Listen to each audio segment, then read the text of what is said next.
sunsets and skies so blue. Mountains whisper stories of dreams so true. From oceans roaring wild to valleys deep, a heartbeat of a nation that will not sleep. Save South Africa, rise above the storm. Hands together strong, a new world is born. Beauty in our hearts, let it light the way. Evil cannot reign when we seize the day.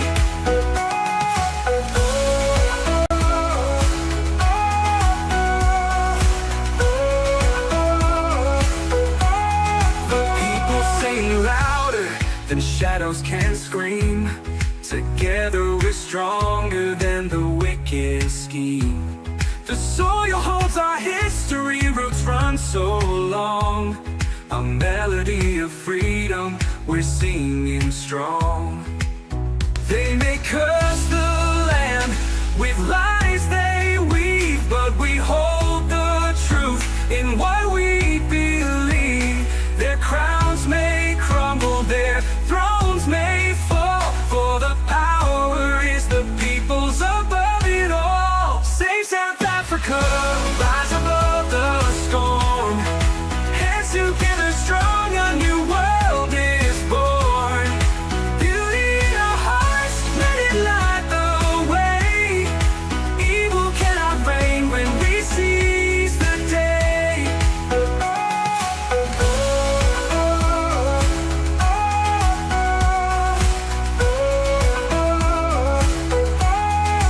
People sing louder than shadows can scream.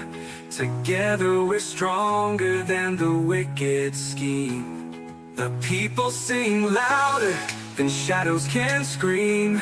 Together we're stronger than the wicked scheme. The people sing louder than shadows can scream. Together we're stronger than the wicked scheme. The soil holds our history, roots run so long. A melody of freedom, we're singing strong. They may curse the land with lies they weave, then weave, but we hold the truth in what we believe. Their crowns may crumble, their thrones may fall, for the power is the people above it all. We know it all. Marvin Devine. I'm saying bye to all the lies and all the times you cried, saying that I wasn't right, yet I was right by your side. You manipulator, playing games, your friends commentators, and I don't know what you say about our private conversations, but it's got them hating. Thanks to all the rumors you be claiming. It's cool, I'm done with you, so they can throw you a celebration. You gon' hate it when you see me with somebody living better. I'm trying to tell you that me just doing me gon' have you jealous. Monday, November 24th, 2025. And I see YouTube is putting a delay in here. Hang on a second. 2020. Yeah, it's about a 4-second delay, longer than it's supposed to be. It says 4, but it's about 8 seconds. The chat is currently turned on. However, I reserve the right to turn off if people start acting like idiots. And for those of you whose feelings are hurt, you're watching the wrong program.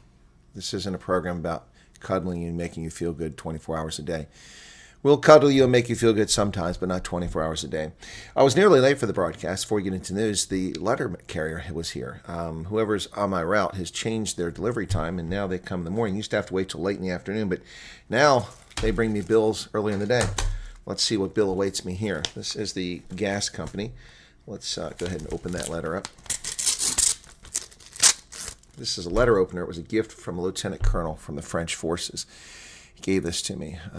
Knew him from Bosnia, and so we served together in Bosnia, and he gave that to me when I was a captain. Very kind of him.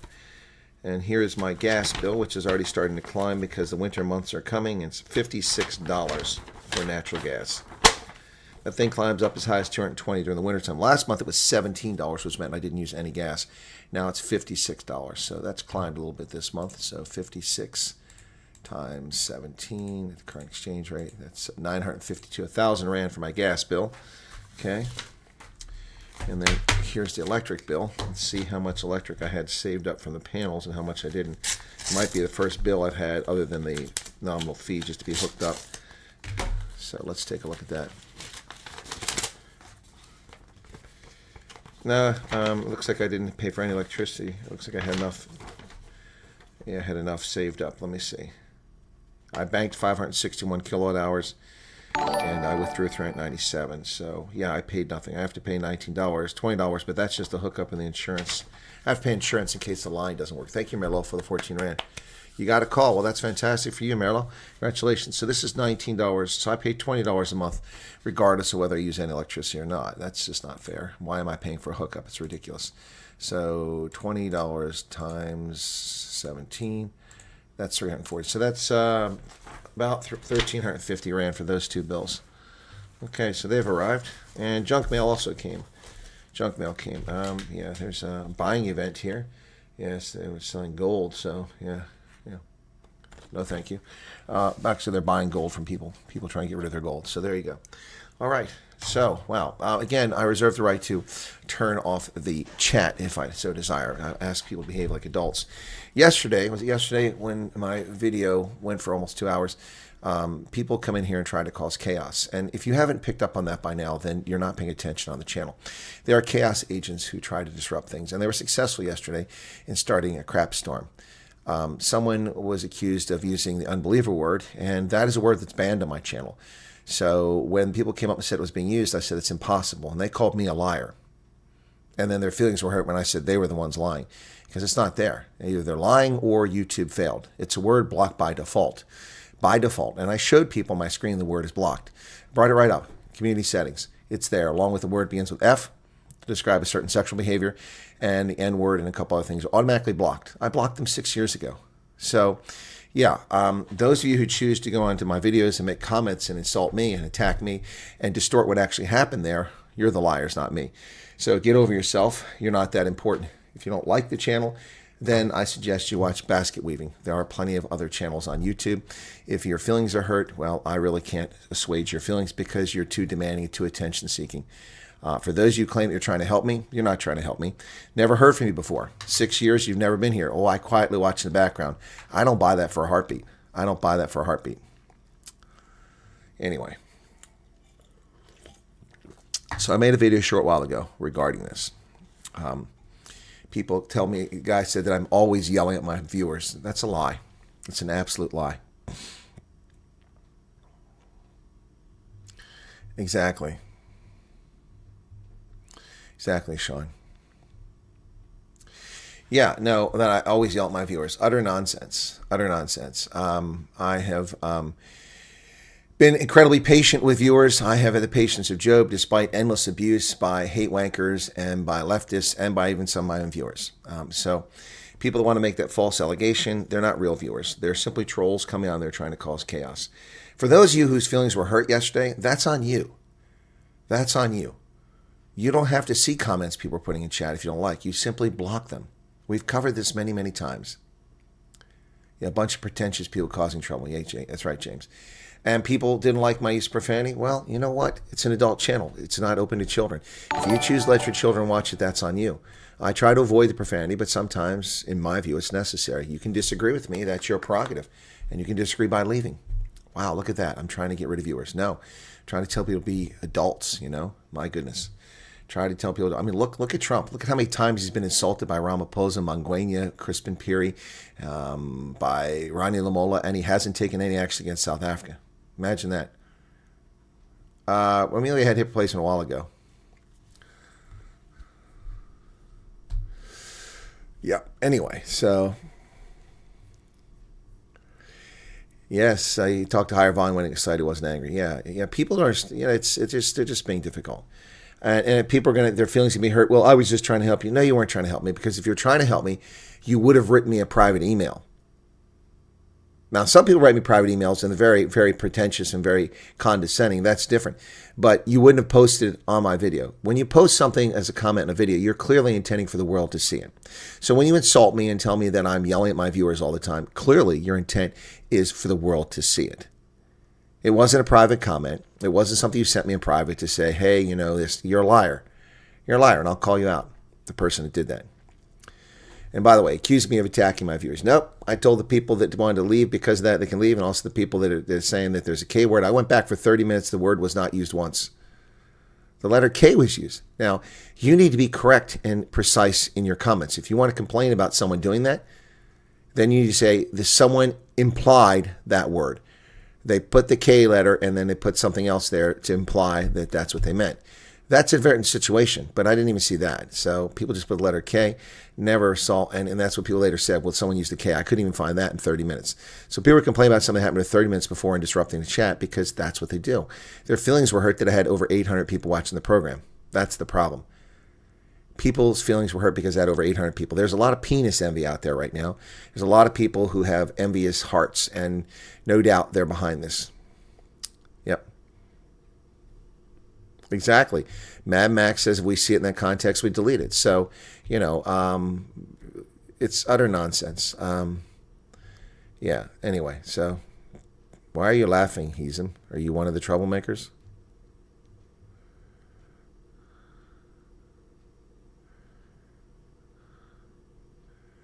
Well, the mods get attacked quite frequently, Krista. Yeah, South Africans are incredibly sensitive. You got that right. Yep. You're right about that. They love the drama. They live for the drama. Yep. No, anarchy. No, it's necessary to talk about it because people are talking about it. They don't like that I call them out. Yeah, exactly.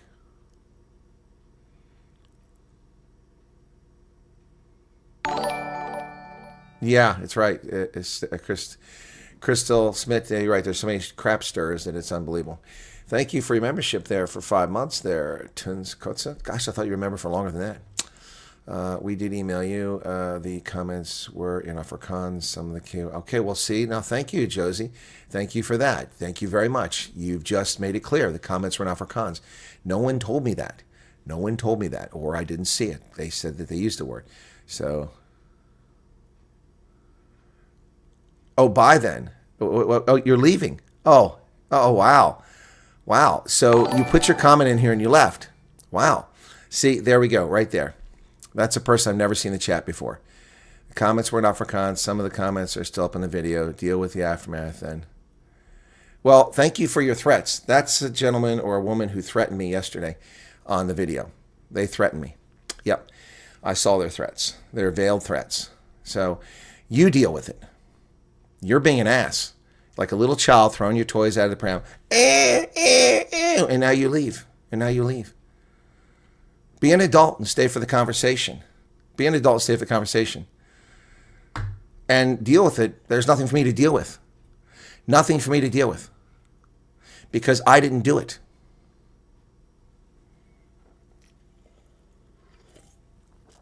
Look at that. There you go. There you go. People, they always out themselves. They always out themselves. Bye then. What a child. What a pathetic little child. Wow. Are you gone? Or are you still listening? Wow. Wow. That's fascinating. Fascinating. Fascinating. Fascinating.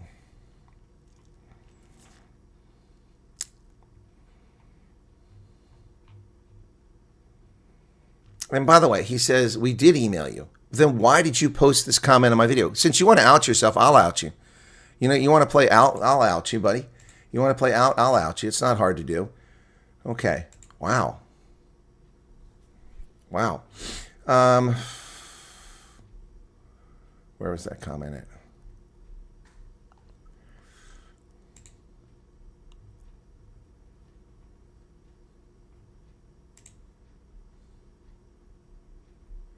Well, I'm not going to look for it now. It's just, it's already gone. It's too far. Anyway, wow. Wow. Strong Boy, thank you for your membership. And Vespert, 140 rand, thanks for being you. Well, you're very welcome. See, this is what's this. Josie Linden just put a comment up there. We did email you. Okay, that should have been sufficient. So why did you post a comment on my video so the world could see it? That's attention seeking. Comments were in Afrikaans. Now you tell me. See how the story keeps changing? See, the story yesterday, before we get to the news, folks, the story yesterday was that someone saying the K word. Well, I looked. K word wasn't there. K word's banned. The K word's spelled the same in Afrikaans as it is in English. That's the word that's banned. So I'm not buying that. It was in Afrikaans. Well, that wasn't mentioned yesterday. Wasn't mentioned yesterday. Still up on the video. Where? Give me a timestamp. Deal with the aftermath. You deal with being a child on an adult program. You deal with that. Wow.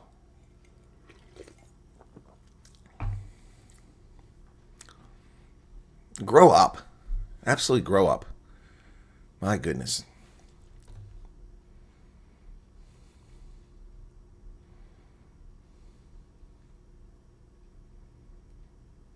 I subscribe in July. I never have you lost your temper with viewers. I absolutely appreciate the way you state facts. Ronell, thank you. I have lost my temper with viewers occasionally, but I've never, unless someone is abusive in the comments or attacks me personally, and even then, rarely do I attack them. Yesterday, one of my viewers who has a family that's in the refugee process was upset about the K word himself. And I didn't dox that person. I didn't say them. I mentioned, in general, people that said things during the stream. And then that person self-identified themselves and doxed themselves. I didn't do that. I rarely go after a person individually. So...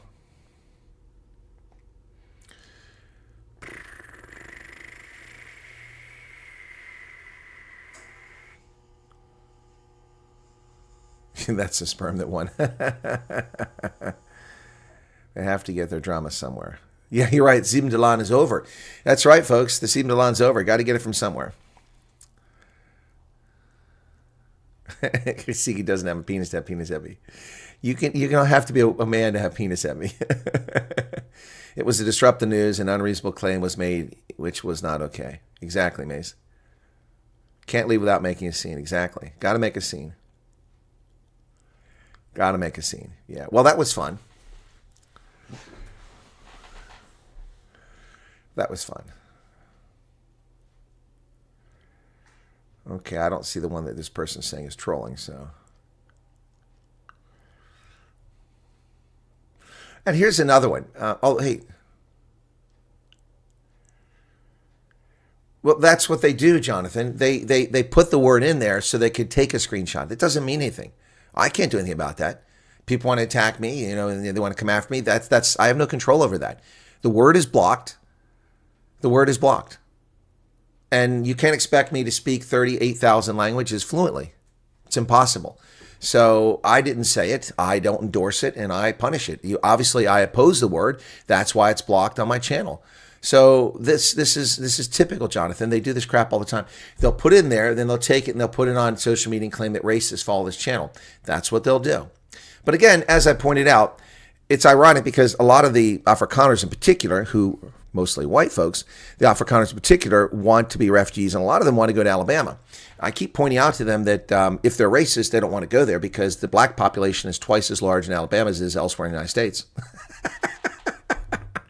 Anyway, no, I get what you're saying, Jonathan. I get what you're saying, but I have no control over that. What do you want me to do? The word is blocked. The word is blocked.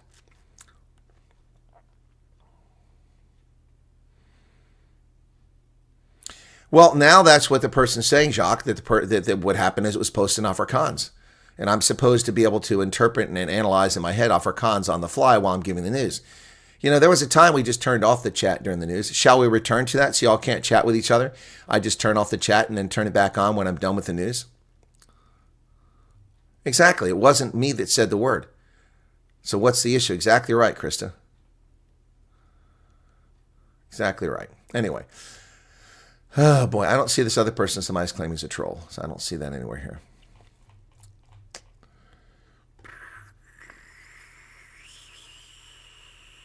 Really hope someone here take note of those people who and who they are and apply for refugees. Yep. Exactly, Philip. Why wasn't I told out yesterday? Why wasn't I told that it was an Afrikaans statement and that just the letter K was used? But that wasn't meant yesterday. That was, yeah. JJ Henning, what do you mean by update for the refugee program? We just had a 2.5 hour broadcast yesterday with updates about it. What you mean since yesterday? No, there's no change since yesterday. Yep. Yes, Lynn, we can get to the news.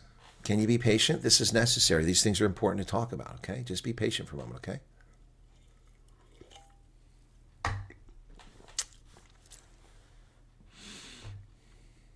All right. So now we're up to 551 people. Now that we got an audience here, let's go for the news. Well, the G20 summit in South Africa has ended, folks. Indeed, it has. Oh, before I go on, that's one more thing. So my video last night, a long video, which I included clips of the insults from South African officials and Carolyn Levitt's response. My clip last night got a number of comments from people saying that, why are you calling South Africans stupid? All of South Africa. If you love the nation, why are you calling the whole country? Well, I said, well, English must not be your first language. That's fine. But I didn't call South Africa stupid. I didn't call all the people stupid in South Africa. I named the individuals: Vincent Magwenya, Crispin Piri, Ronald Lamola, Fikile Mabula, and Cyril Ramaphosa. I said they're the ones who are dumb as a box of rocks because they are intentionally pulling a mistake. Anyway, so there you go. The G20 summit ends with the glaring absence of the U.S. after Trump's boycott. I wouldn't call it glaring. I'd call it smart. South Africa ended Sunday with a glaring absence of the United States, the next country to leave the bloc after the Trump administration boycotted the 2 days of talks involving leaders of the world's richest and top developing economies. But it wasn't the leaders of all these countries. China, Mexico, Venezuela, China, Mexico, Argentina, the United States, Russia, and Nigeria were not present. The largest economy in Africa wasn't present. The largest economy in the world, the second largest economy in the world, the G20. Really? Really? The largest economy in Latin America wasn't present. The largest economy in Africa wasn't present. The largest economy in the world wasn't present. G20. Yeah, no. Their leaders weren't there. South African President Ramaphosa declared the summit closed by banging a wooden gavel on a block like a judge would in the G20 tradition. The gavel would normally be handed over to the next leader, but he gave it to an empty chair. He thought it was funny. The world's biggest economy boycotted the summit meant to bring rich and developing nations together over President Donald Trump's claims that South Africa is violently persecuting its Afrikaner white minority. The White House said it intended a last-minute decision for an official from the embassy to attend the handover, but South Africa refused, saying that it was an insult to hand over to a junior embassy official. That is not the junior embassy official. See, that's the insult there. Anyway, South Africa celebrates a successful G20. Well, what else was it ever going to be? The media was always going to say it was going to be successful regardless what happened. Cyril Ramaphosa's leadership is lauded by a bunch of idiots. Lauded? What leadership? The guy was being a total ass. Business leaders, South Africa, an umbrella group representing almost all South Africa's listed companies, and Cyril Ramaphosa have hailed the country's successful hosting G20, describing its leaders' declaration as a powerful document to take on global challenges. No, it's a begging bowl to give handouts to Africa. That's what it is. You want to hail that? Sure. You're not getting the money. Speaking of begging bowls, Errol Musk in his interview with Donald Brown apparently said that the ANC tried to get money from Elon Musk. Ramaphosa and ANC reportedly tried to enlist Musk's support ahead of the elections, including a request for a stake in Starlink. Wow. Sun refused request. Before the election, Ramaphosa sent me a letter to send Elon asking him for support, and he had the idea that Elon would respond, but Elon didn't. Before I sent the letter, Ramaphosa's secretary contacted me and said, "Don't send the letter. We've changed. We think it's not a good idea," but I'd already sent the letter. So, Earl Musk is saying that the ANC tried to get money from Elon Musk to support their election campaign, and they wanted a stake in Starlink. We know they want a stake in Starlink, but they want it for themselves, for Chancellor House probably, or both the Bato Trust. Yeah, they want a stake for themselves, for their party. Yeah, So that's not a surprise. That's not a surprise. Well, can the world move on without the U.S.? G20 leaders give it a shot. Well, what do you mean the world move on, New York Times? I'm sorry, John. What do you mean the world move on? The world move on? Are you high? Dude, are you high? I mean, honestly, it's over. South Africa's time is done. X the world stage. They will never be the leader of the presidency again. It rotates every year. 20 years from now, unless this country is saved, they won't even be. It'll be an afterthought. The world move on. It's the U.S.'s now. So now the U.S. sets the agenda, U.S. sets the table, and it clears off all this garbage about debt relief and climate zealots. Well, folks, the DA is in a lot of sticky wickets now. They're tackling immigration, healthcare, AI adoption at policy conference. DA's federal council meeting is expected to formalize its opposition district development model. An extended meeting of the DA's federal council is underway. The party expected to make its formal policy that opposes district development model. Well, they are focusing on AI when people are being murdered in the Cape Flats. Thank you for your membership. The DA war inside the party deepens as Helen Zille intervenes in Steenhuisen and Dion George fight over misuse of party credit card. My goodness. Chairperson of DA's federal executive, Helen Zille, has reprimanded party members for publicly airing their grievances with the media in an apparent response to the fallout from DA leader John Steenhuisen asking President Ramaphosa. Well, quite frankly, look, I don't like or dislike Dion George.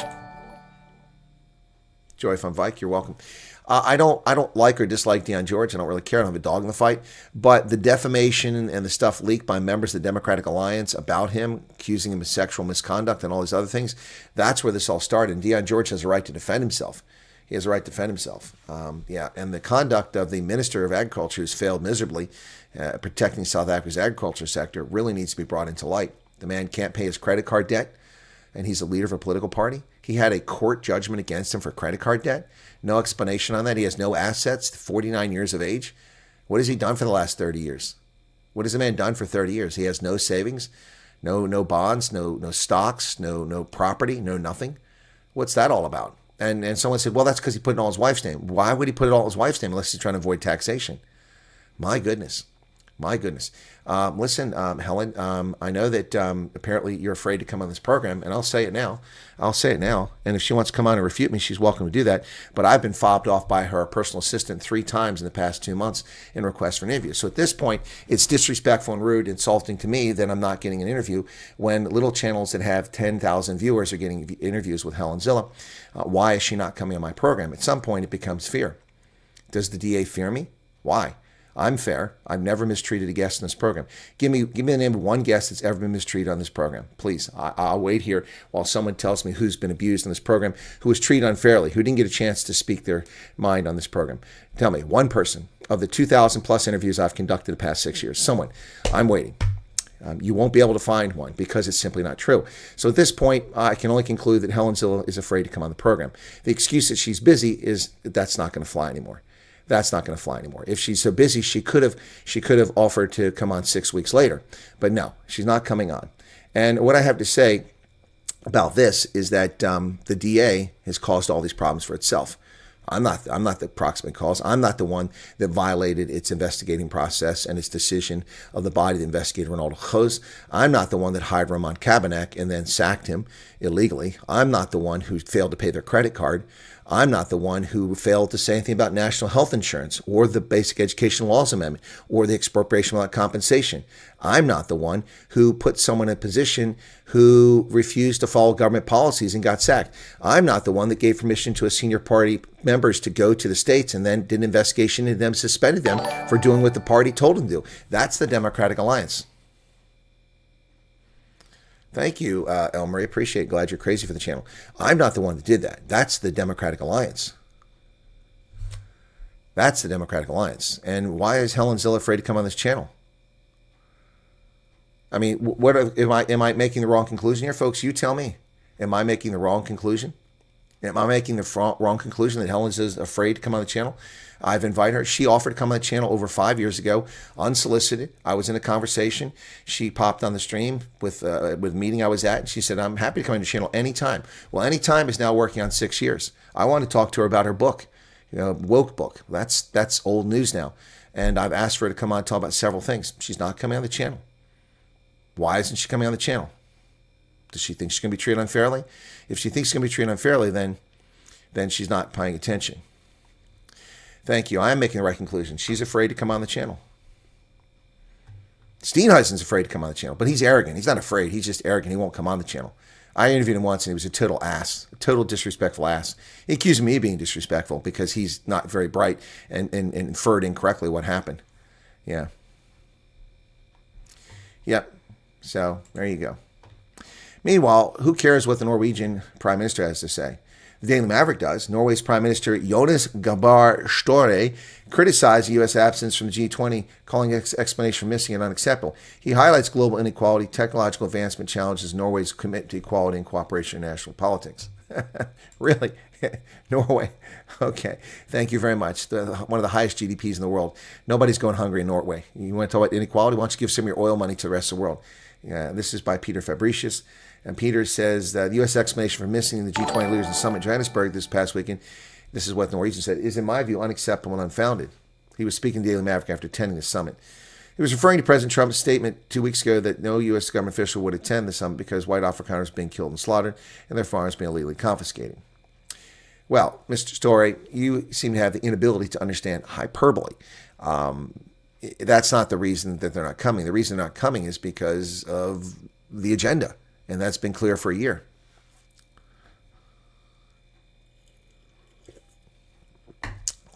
Yep. Hems says, what can the POTUS do more to show the NC government they cannot disrespect laws? Visa bans, swift banking system removal, banning American companies from doing business in South Africa, which would be devastating South Africa's economy.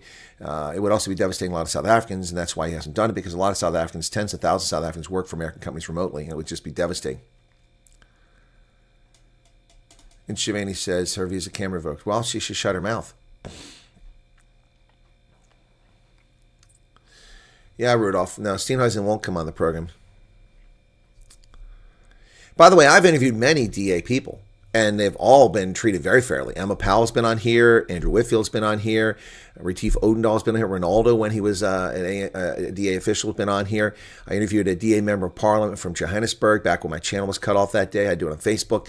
I've interviewed many DA people, but the leaders don't want to come on because they're afraid of real questions. Real questions. Well, the MK recruits that were sent there supposedly by Duduzile Zuma Sambudla are in trouble, man. The 17 young men are begging the South African government to bring them home. They may face severe legal consequences. Oh, no, they won't. They're not white, so they won't face any legal consequences. If they were white, they would face legal consequences.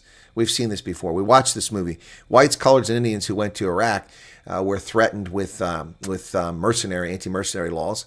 Yeah, we've seen this movie before. MK Party military training recruits who are begging to come home after being deployed to the front lines have been told to stop whining to their mothers, wives, and girlfriends and pull up your balls. On July 8th, 22 recruits, including 2 Botswana citizens, went to Ukraine with MK Party MP Duduzile Zuma Sambula and Sipokazi Zuma. So that they would be battle ready on their return to the country. On July 11th, they were made to sign infantry contracts, drafted in the Russian, and 17 of them were deployed to war-torn Donetsk. The others returned to South Africa. The 17 men aged 18 to 40 have begged the MK Party, their families, and now the South African government to help them return home before they're killed. In the MK Party mission WhatsApp group, she can be seen trying to allay the men's fears, telling them that she herself had undergone similar training in a combat zone, which made her battle ready. Zuma Sambula was in a battle zone? Combat zone? Where was she in a combat zone? At Marks and Spencer? At Marks and Spencer? Blessing Koza, commanding officer of the MK recruits, berated them for asking to be repatriated.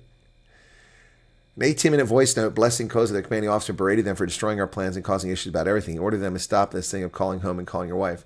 You guys don't have balls, man. Pull up your balls. All you have to do is... you don't have balls.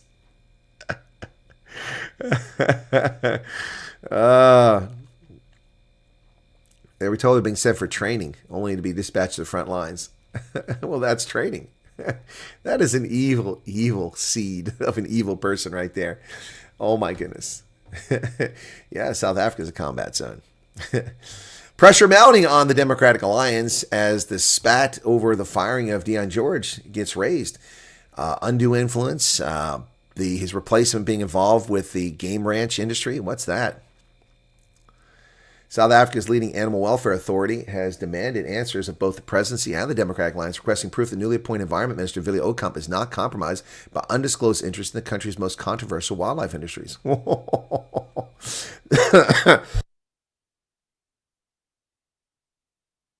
Questions have now formally been put to Ramaphosa and John Steenhuisen and Helen Zille through their attorneys. There's John Steenhuisen with the Wildlife Ranching South Africa, chatting with them. Nothing wrong with that. Deion George will sue Media 24 for defamation for carrying out what he calls a smear campaign. Well, News 24, you ought to go check out Daily Maverick too. Well, the DA will probe the leadership feud as tensions erupt. DA's Federal Legal Commission will investigate a dispute between senior members of the party's federal executive decided on Sunday. Let me tell you how that's going to go. The federal executive is going to decide that Deion George didn't do anything wrong in a 4-3 decision, and then they're going to set it aside in violation of their own party statutes and constitution, and they're simply going to sack him. That's what's going to happen. Yep, that's what's going to happen.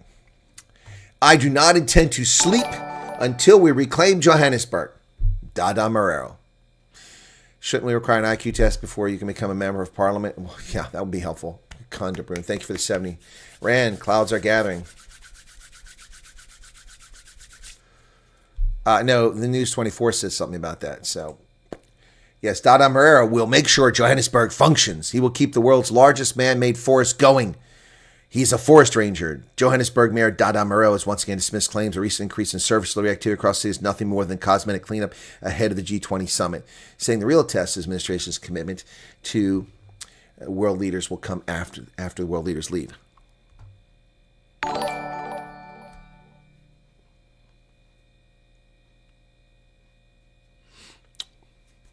Sorry, I was putting on some eyeliner. I was putting my makeup on to dress up, Joe Berg. We're dressing up Joe Berg. The eyebrows now. There you go. We're dressing up the cosmetic makeover of Joe Berg. We need to make it last longer, folks. We need to make it last longer. 5 memberships. Thank you for that. We're going to make it last longer. Yeah. So here we go. Just put on. Wait, I got to do the Nancy Pelosi. Here you go. There you go. You draw it way up here. There's my eyebrow. Yeah. We look forward to Dada Marrero's pledge, exactly. We look forward to everything changing in Johannesburg.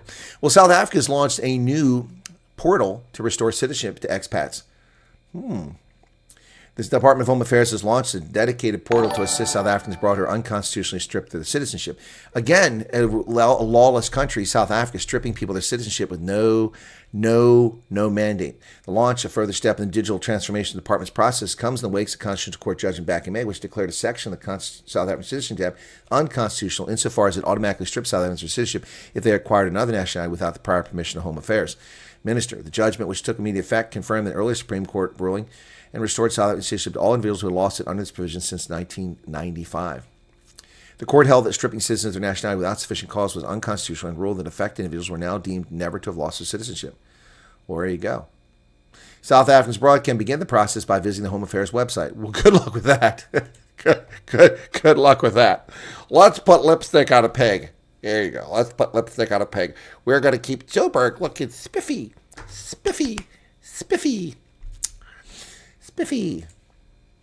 The Joe Berg ward counselor from the Democratic Alliance is calling it quits. After months of intimidation and threats, no support from the city.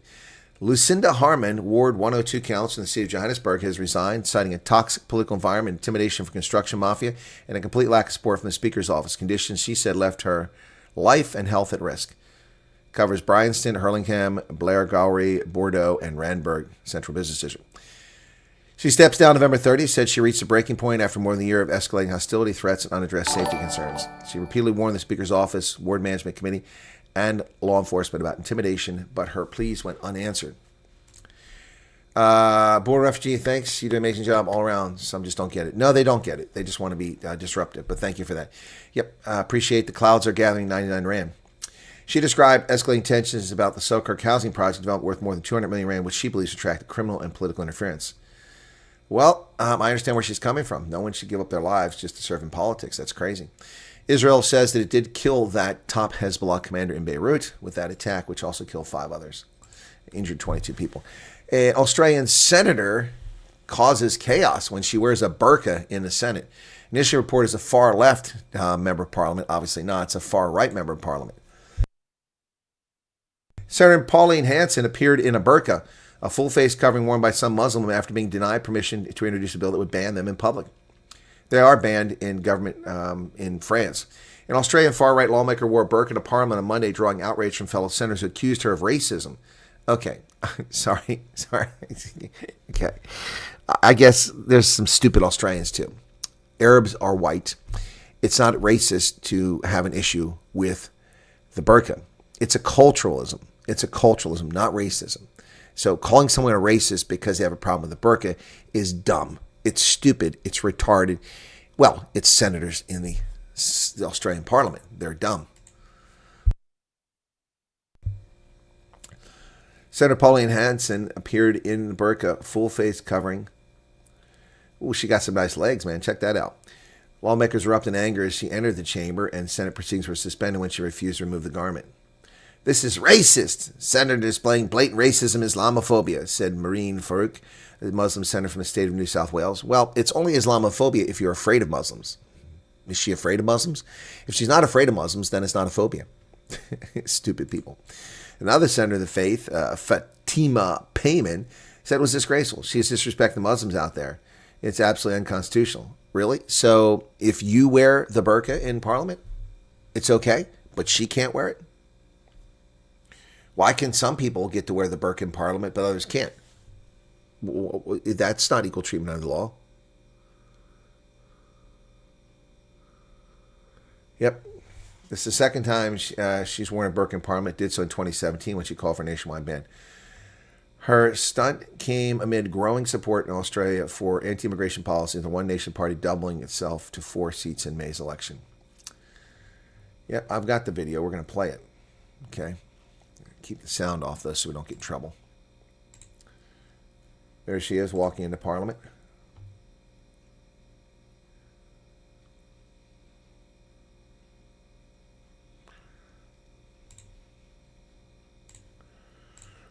Yep.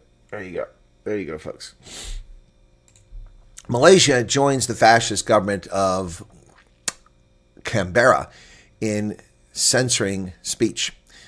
Unable to allow parents to do their job regulating and controlling what their children are doing, they've decided that they know better than nanny state. Malaysia plans to ban social media for users under the age of 16 starting next year, joining a growing list of countries that are fascist and limiting access to digital platforms due to child safety concerns. Well, child safety is the responsibility of parents, not the state. So you need to shut up, Malaysia, just like Australia needs to shut up. China has criticized Japan's plan to deploy missiles on an island. Ooh, it's getting hot in here. China called Japan's plan to deploy missiles on an island near Taiwan a deliberate attempt to create regional tension and provoke military confrontation. Right-wing forces in Japan are leading Japan and the region towards disaster, said Chinese Foreign Ministry spokesperson Mao Ning. Beijing is determined and capable of safeguarding its national territorial sovereignty. But the problem is that it's not your territory, so you're just blustering. China is the reprobate here. China is the provocative one. The Japanese are simply defending their territory, and they have a right to do such a thing. Beijing blast Japan's extremely dangerous missile deployment. Tokyo's defense minister said preparation for medium-range surface-to-air missile deployment on the Yonaguni Island is progressing steadily. Yep, there you go. Oh, look at that. South China News is now, you got to pay for it. It used to be free. $8 a month, forget that. Your news isn't that good. It's propaganda. My goodness. The full text of a European counterplan, which will land with a thud. It's not going to happen.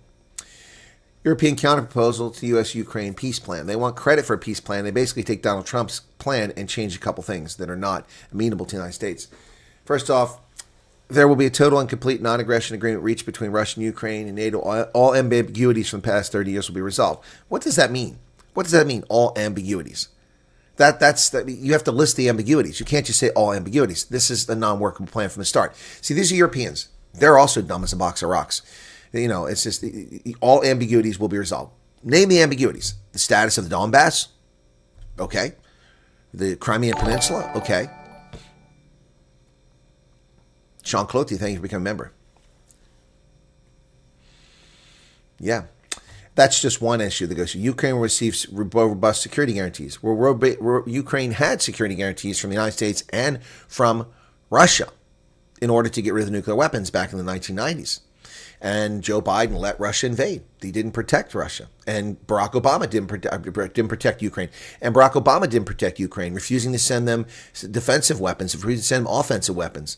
You remember that? All they sent were Band-Aids. And then they accused Trump. They tried to impeach Trump for not giving defensive weapons to Ukraine. Well, we have no obligation to give defensive weapons to Ukraine. But we were giving them weapons. We're giving them javelins. Trump was selling them javelins. And they lied about what Trump did, claiming he didn't deliver them. It was a total lie. Total lie. Total lie. Obama didn't arm the Ukrainians. Trump armed the Ukrainians with self-defense weapons, anti-tank weapons, javelins. He did that. And then, of course, Joe Biden went all in, fueling a war to, drive the military-industrial complex of Europe to save Europe from its embarrassing economic malaise. A U.S. guarantee that mirrors Article 5. Why do we have to? We have to have a U.S. guarantee? No. So basically, what they're saying, they're committing the United States to fight a war on behalf of Ukraine. That's what the Europeans want. Well, no. Why doesn't it say NATO? NATO agrees not to permanently station troops under its command in Ukraine. If Ukraine invades Russia, it forfeits guarantee. U.S. receive compensation for the guarantee. This is a joke. The United States will enter into long-term economic cooperation and pursue mutual development in areas of energy. The power plant will be nuclear power plant restarted under supervision of the International Atomic Energy Agency. This is ridiculous.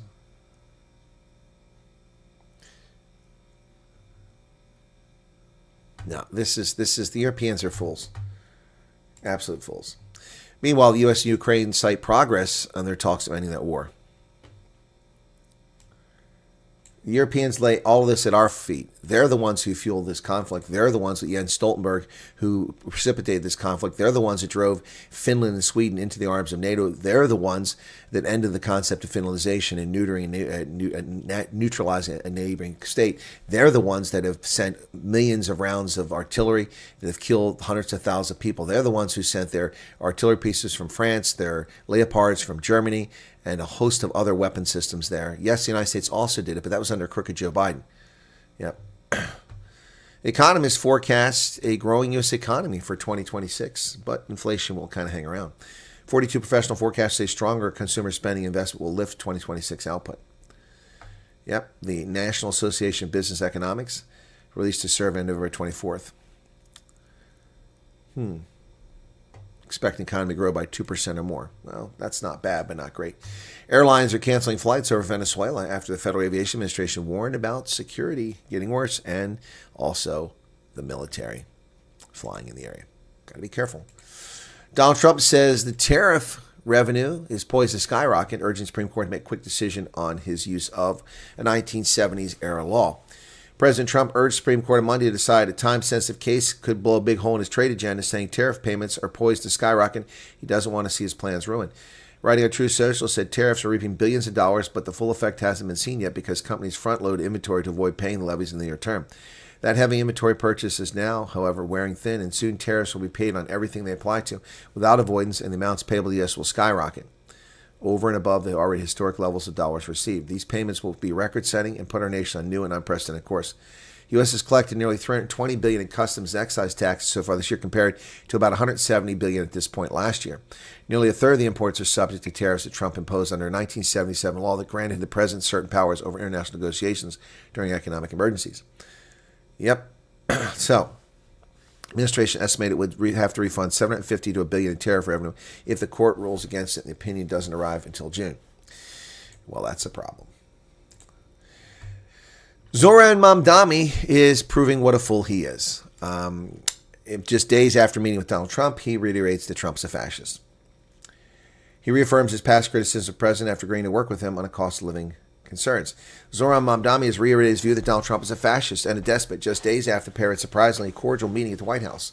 You see, Trump extends an olive branch and the leftists just spit on him. So there you go.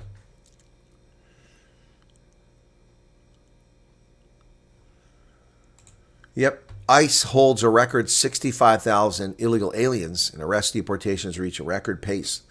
ICE is shattering records for immigration enforcement, setting new high water marks for arrests, deportations, detention. The agency reported holding more than 65,000 illegal immigrants as of November 15th, a record by far. It had fewer than 60,000 in late September, just before the government shutdown, and fewer than 40,000 in January when Biden turned over power. So they had 40,000 in custody, so Trump's only raised it by 25,000. Fueling the rise of surge in arrests, immigration enforcement averaged nearly 1,200 arrests a day since October 1st. If that held for 12 months, it would exceed the 450,000 entire year, surpassing the record set in 2012 under Barack Hussein Obama, who holds the record. He holds the record for the most deportations ever. Barack Hussein Obama. Isn't that funny? The leftist. Biden-era phone spying list continues to grow. Jim Jordan, the Ohio Democrat, pointing this out, head of the Judicial Committee, Representative Jim Jordan's name to the growing list of congressional Republicans and top Republican operatives under surveillance by Joe Biden's illegal Justice Department. Chairman of the House Judiciary Committee released documents showing the Justice Department secretly subpoenaed his phone records in April 2022 during its investigation of President Trump's actions in his first term. Justice Department obtained a grand jury subpoena ordering Verizon to turn over Jordan's phone records, including but not limited to records for inbound, outbound calls, text messages, direct connect communications, voicemail messages, address, as well as source of payment, IP addresses, and location information. The broad request sought Mr. Jordan's phone records dating back to January 2020, a full year before the end of Trump's first term and long before the divisive aftermath of the 2020 election that sparked the administration's Arctic Frost investigation. Verizon was ordered not to inform Jordan of the Justice Department subpoena. This is insane. This is absolutely insane. This is a clear abuse. These are criminals who need to be brought to book. Criminals who need to be brought to book. Spying on the chairman of the Judicial Services Commission for the House of Representatives and doing it going back to a period before there's even a predicate to ask, even if they had a predicate to ask for information, they went back a full year before they had a predicate.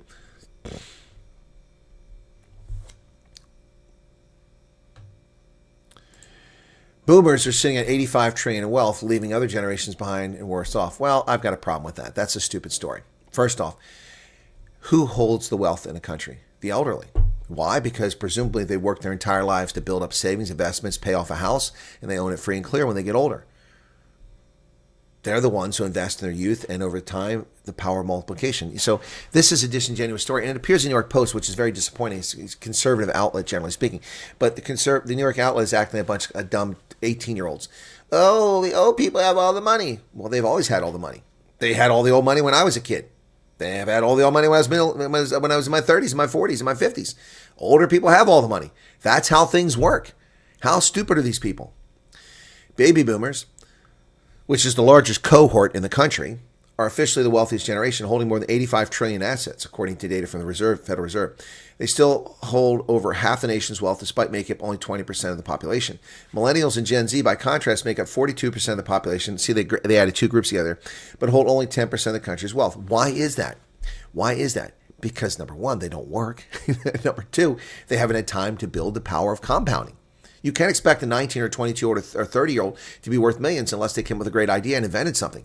Give me a break. That's just stupid. When it comes to the nation's financial picture, older generations are way overrepresented, younger generations underrepresented, says Jake Kimmel, senior economist at Realtor. Well, Jake Kimmel's dumb. It's not dumb. That's always the way things are. It's never been any different. Never been any different.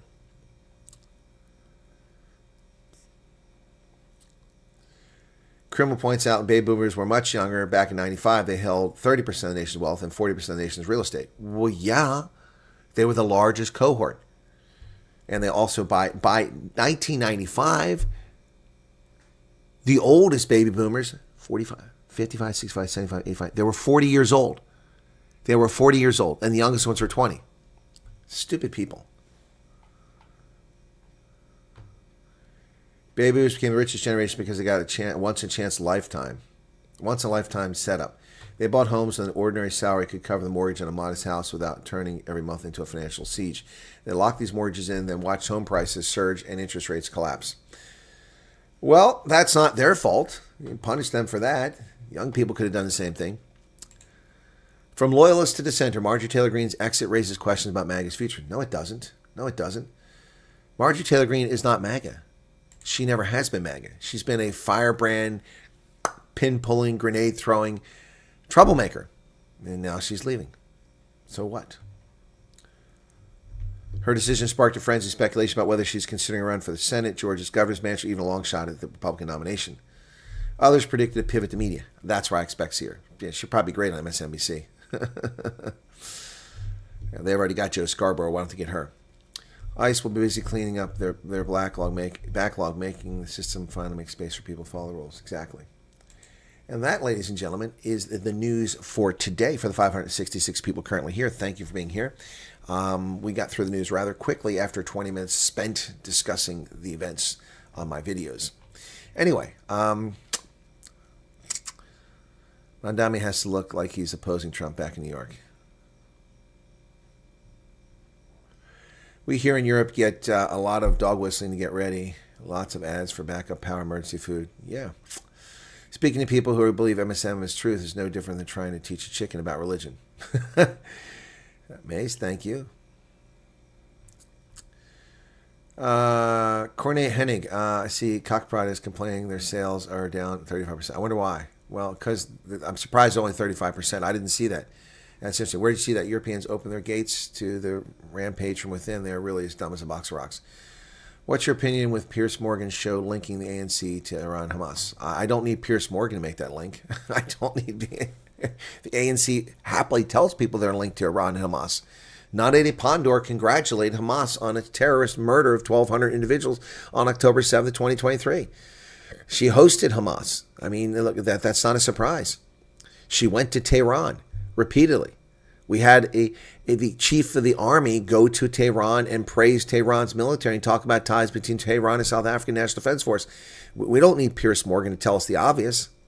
I mean, the money to pay for the party planning group that they never paid for, the 102 million rand, the 20 million rand spent at the Nell's birthday party for the 112th birthday for the ANC, and the money spent for their campaign. The Bato Trust and the Chancellor House money contributed to them, along with money from rich individuals, doesn't even come close to covering that total. We are talking 102 million, never mind the fact they didn't pay it off apparently. They still owe 80-some million of the 150 million with the fines and interest. So they paid 70 million of that off. They paid 20 million for the birthday. That's 90 million. And the campaign probably cost them 200 million.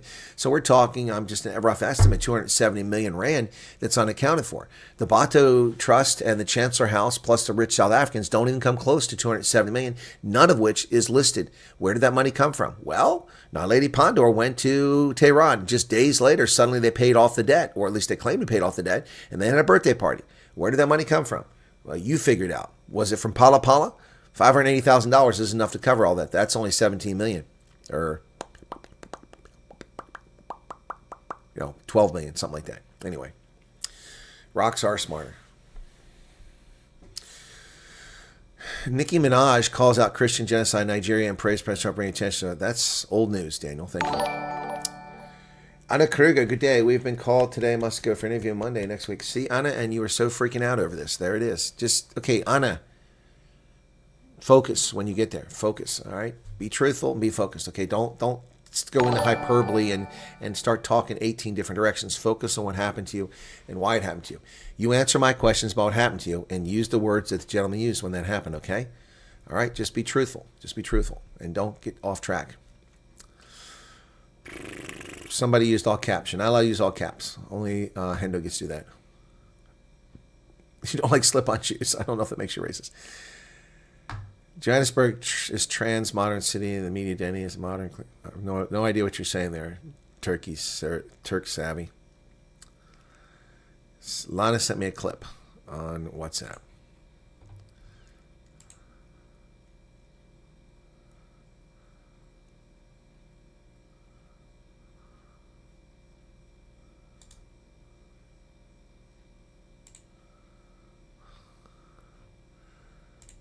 Okay.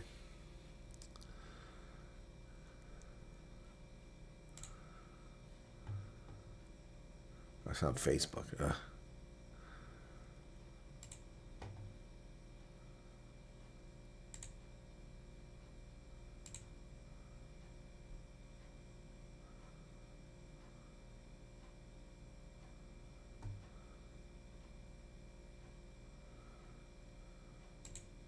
Okay, well, this Red Bull, I guess, is she wanted to show us.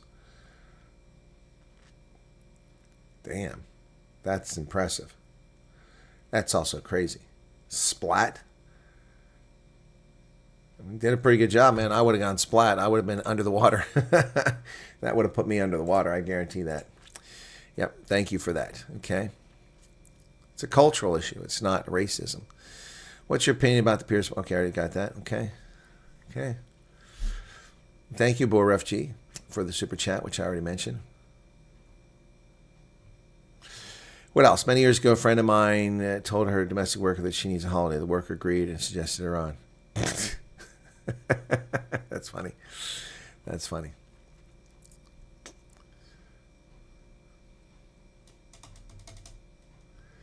We'll never vote DA if they can't come clean and answer truth that comes their way. They're getting paid by NC. I don't know if they get paid by NC.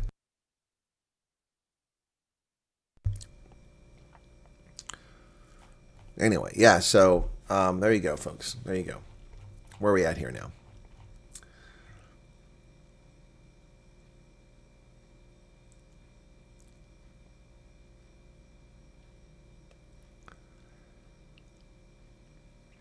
This is how they're going to keep going downhill. Well, it looks like the press are busy congratulating Ramaphosa on a great G20 and how he's reframed the debate. Well, he's destroyed the underlying principles of the G20, and so have his cohorts in UK and in France. Excuse me.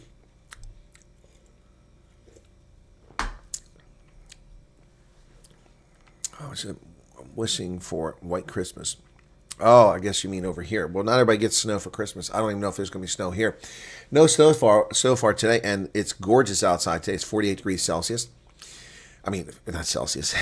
I'd be cooking. Fahrenheit. 48 degrees Fahrenheit. Yep. Which would be, gosh, what, 6 degrees Celsius, something like that, or 7? Let me see. 48 degrees Fahrenheit to Celsius.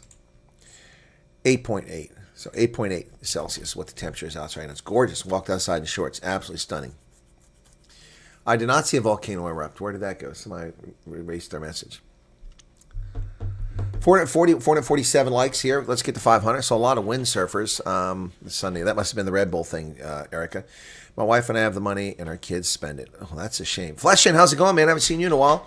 What's going on? Our confused Welshman. By the way, Wales. They got South Africa next week, man. You going to tune in for that one there, Fleshin? Ethiopia. What about Ethiopia? Is YouTube acting up?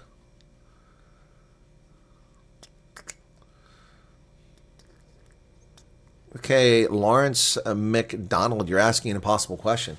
Because some people got a call from, they only got a call from Church World Service, they got it from RSC. They got a call from RSC, and some people get called back 5 months later. Some people get called back 5 days later.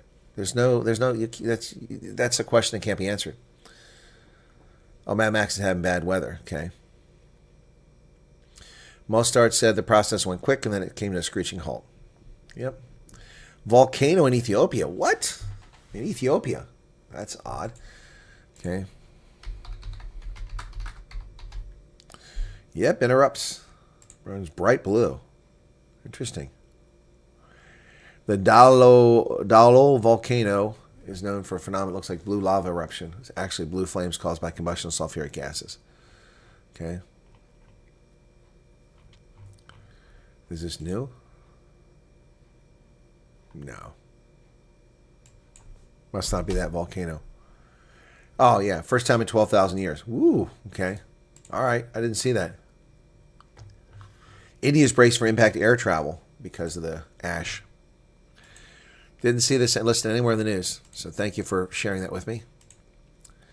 A volcano in Ethiopia's northeastern region has erupted for the first time in nearly 12,000 years, sending thick plumes of smoke 9 miles into the sky and across the Red Sea toward Yemen and Oman. The Hali Gubi volcano, located in the Afar region, 500 miles northeast of Addis, near the Eritrean border, erupted for several hours. Wow.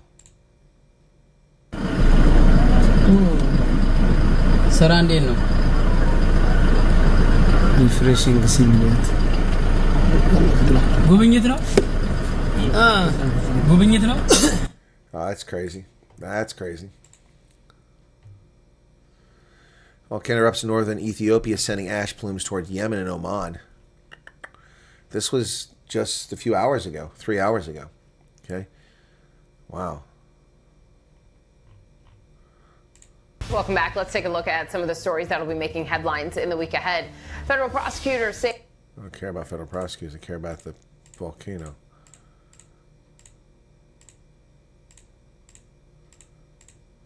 We don't even talk about the volcano. There's a horse loose. Here in Pennsylvania, there's a horse running down the street on a pavement and a cop chasing it. That was funny. How many South African people might be moving over? You can maybe make a second channel just for American news. I have a second channel for American news, Werner. I have a channel for American news. My original channel at Real Chris Wyatt. Could one of the mods put the link up there at Real Chris Wyatt? I mean, come on, guys. No wonder I'm losing subscribers over there. People don't even know about it. Let me go find. I'll get you a link to it. Okay. At Real At Real Chris Wyatt. America's Pulse with Chris Wyatt. Yep. I'm making no money on it. Used to make lots of money on that channel. Nobody watches it. There it is right there. Thank you. Please become a subscriber. I'm locked in and it's stuck. Here it is, America's Pulse right there. Okay. This is what it looks like.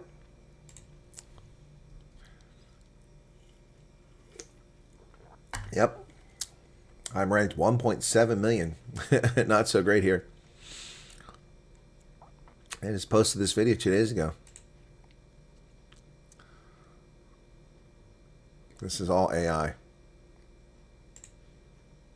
So, the Democrats are at it again. Fictitious little children, little toddlers running around making unfounded statements. Nonsense. Of course, we know that for 4 years, abusing the state, the Biden regime and the Democrats used the FBI to illegally investigate Americans in violation of the First Amendment, to get fictitious warrants under the Foreign Intelligence Surveillance Act to spy on Carter Page, Michael Flynn, and the Trump campaign.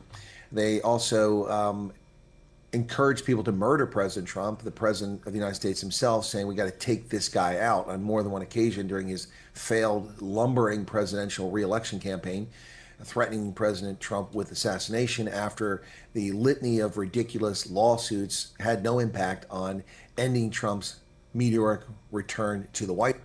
Yeah, I do have another channel. I've got Paladin Warrior, but I haven't put anything on that in ages. Yep, Paladin Warrior.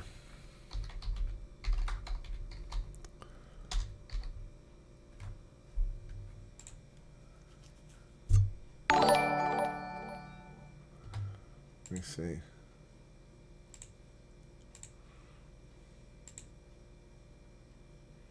That one's not showing up here. Anyway, I got Liberty under Liberty. Anyway, I've got Rugby Ascendance, the other big one. Watch the video. Sorry, a bit of a blind moment there. It's okay. You've been asked this question before, but I've been seeing that Southern Rich is limited. Okay, well, where are you seeing this at? South African media? Again, you're coming a bit late to the party. Not a refugee stream, but I have finished the news, so it's okay for you to ask this question now. What you're talking about is the annual goal that the administration puts out in a document that it supplies to Congress every year in August or September. The Trump administration provided that document after October because the government was shut down. So in that, they said they would limit the number of refugees coming to America to 7,500, but 7,000 would be reserved for South Africans. But you must relax. That means jack squat. It means nothing. We violate the numbers or we undershoot it every year. Last year, the cap was 125,000 and only about 40,000 refugees came to America. We've also had a situation a couple years ago where Joe Biden destroyed America's 20-year effort in Afghanistan overnight with his idiotic foreign policy. And we took in 160,000 Afghan refugees in a matter of 3 weeks or so.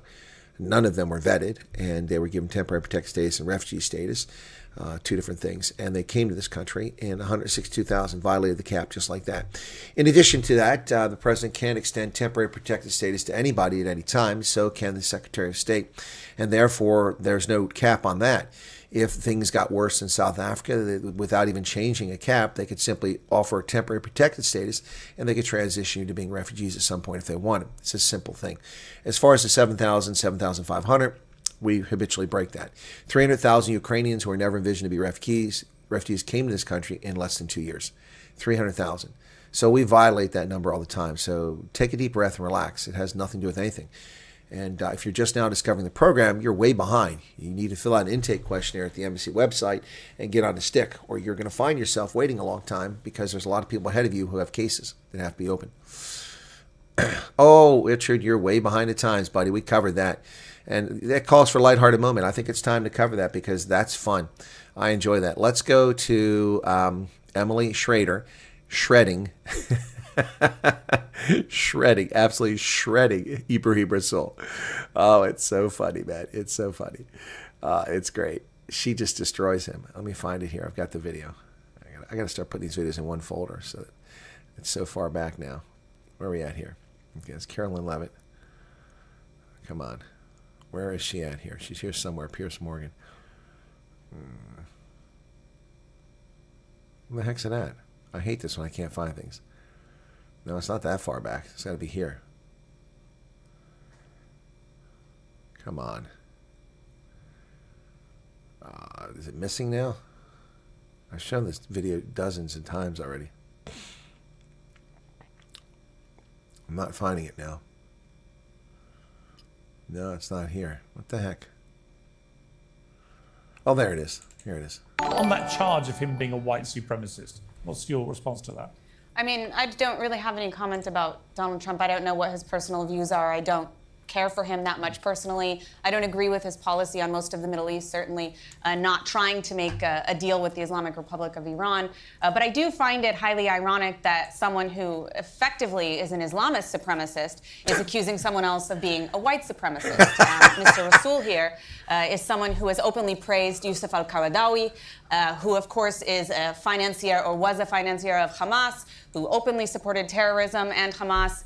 He has constantly affiliated himself with various figures who are involved with Hamas. He has... Poor Ibrahim Rasool looks like he has constipation. she looks like she has constipation. participated in his organization as well, has even co-hosted fundraisers with organizations that were funded and created by Qaradawi, who I mentioned earlier, Suleiman, his colleague. He also has done, not only brought Gazans to South Africa, but also has bragged about his associations with Hamas officials. He's met with Islamic Jihad officials. He has also posted publicly about how he has a kafia that's signed by Isma Haniya, the leader of Hamas. And just several months before he was appointed to be the ambassador of the United States, he was meeting with a delegation of Muslim Brotherhood officials in South Africa about how to advance the Palestinian cause. Now, given the fact that he has all of these associations with Hamas officials and with people who have funded Hamas, I would like to know, and I think the world deserves to know, what exactly he meant by supporting the Palestinian cause and meeting with those Muslim Brotherhood officials. Let's give Mr. Rasool the chance. Let's give Mr. Rasool a chance to respond. And now he's ready. Look at him getting all pursed lips. I'm going to respond with the typical leftist nonsense by deflecting. Captain Scotty, raise the shields. Maximum. All right, here we go. He's going to raise his shields and watch. Look at her face. Look at her face. He's going to deflect. Here comes deflection. The deflector's in full mode here. Here we go. No, the face. I didn't think about her say anything about looking weird. To respond. I think Emily has come here prepared to speak to a stereotype and not to Ibrahim Rasool. No, I'm talking about your actual record. Anyone who knows who I am. Exactly. She talked about his record. Those are all things he said and done. She didn't call him names. She didn't say, she didn't misquote him. She didn't mislead. She simply said the things that he said and done. So now he wants to deflect. Would know that I was targeted by extremists because I stood against extremism. Says the extremist. Oh my goodness. Yeah, he was targeted by extremists because he stood against extremists, even though he is an extremist. Actually, your exact words were, You've had a good chance. I have given you a perfect chance. You stated that Qaradawi was your spirit. Oh, look at him mansplaining, trying to mansplain to her. You've had your chance. I've given you plenty of time. Spiritual guide. Qaradawi Those were your words. You publicly posted it. Is an important person in the Muslim world. Yes, and Adolf Hitler was an important person in the fascist world, as was Benito Mussolini. I didn't associate with either one of them. And there are lots of people who are very important in the leftist world, like, Keir Starmer. I don't associate with them. Dude. Oh, yeah, now Lady Ponder. I don't know why they cancel my visa. Yes, you do. And so he said that the Jews deserved what Hitler did to him. Do you agree with that? I was at the 60th anniversary of Auschwitz, mourning. Do you? Oh, I once opened the door for an elderly Jewish lady. Does that make me an ally of the Jews? I don't say bad things about Jews. Does that make me an ally of the Jews? Does that forgive all my sins? I once upon a time, I went to synagogue and I helped clean up the grass around the property. Does that make me a good person? You agree with Jews Karadawi's statements? in the Central Synagogue of Cape Town, mourning with Jews. But in relation to the statements he has made of the kind of Again, what does anything she have to say have anything to do with him going to a synagogue? Nothing. Yeah, you're late, Tim. We've been playing that video clip all weekend, man. She roasted him. I wrote to her to see if she would come on the program. I have to look and see if she responded because I hadn't seen anything. I get so many emails every day. Let me look and see. What was the address I sent it to? I sent it. Oh, I only sent it 2 days ago. Okay, so let me see if I can find it. See if she wrote back. Oh, cool. Oh, yeah. She said she'd happy to come on.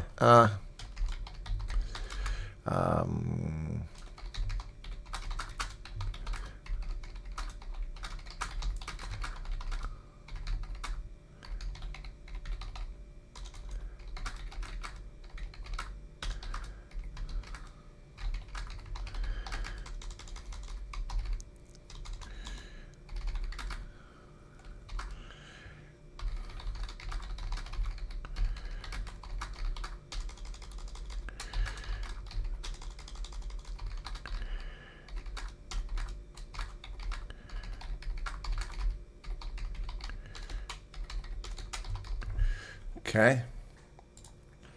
Whoops.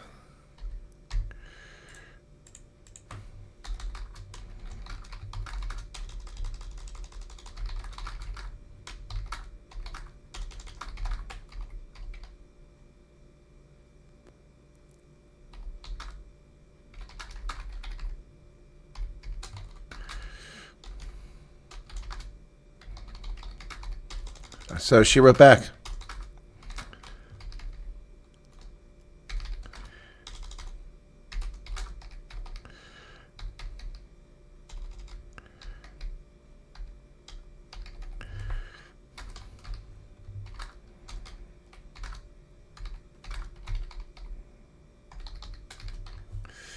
All right, so yeah, so she responded, guys. So that's pretty cool. She responded, actually. Oh, did I not send it? Sent. Hang on.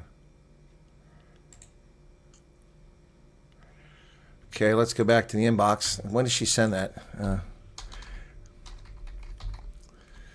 Okay, she wrote back to me. She wrote on the same day. She wrote back right away. I didn't see that. Wow, there you go. So I'm glad I got back with her.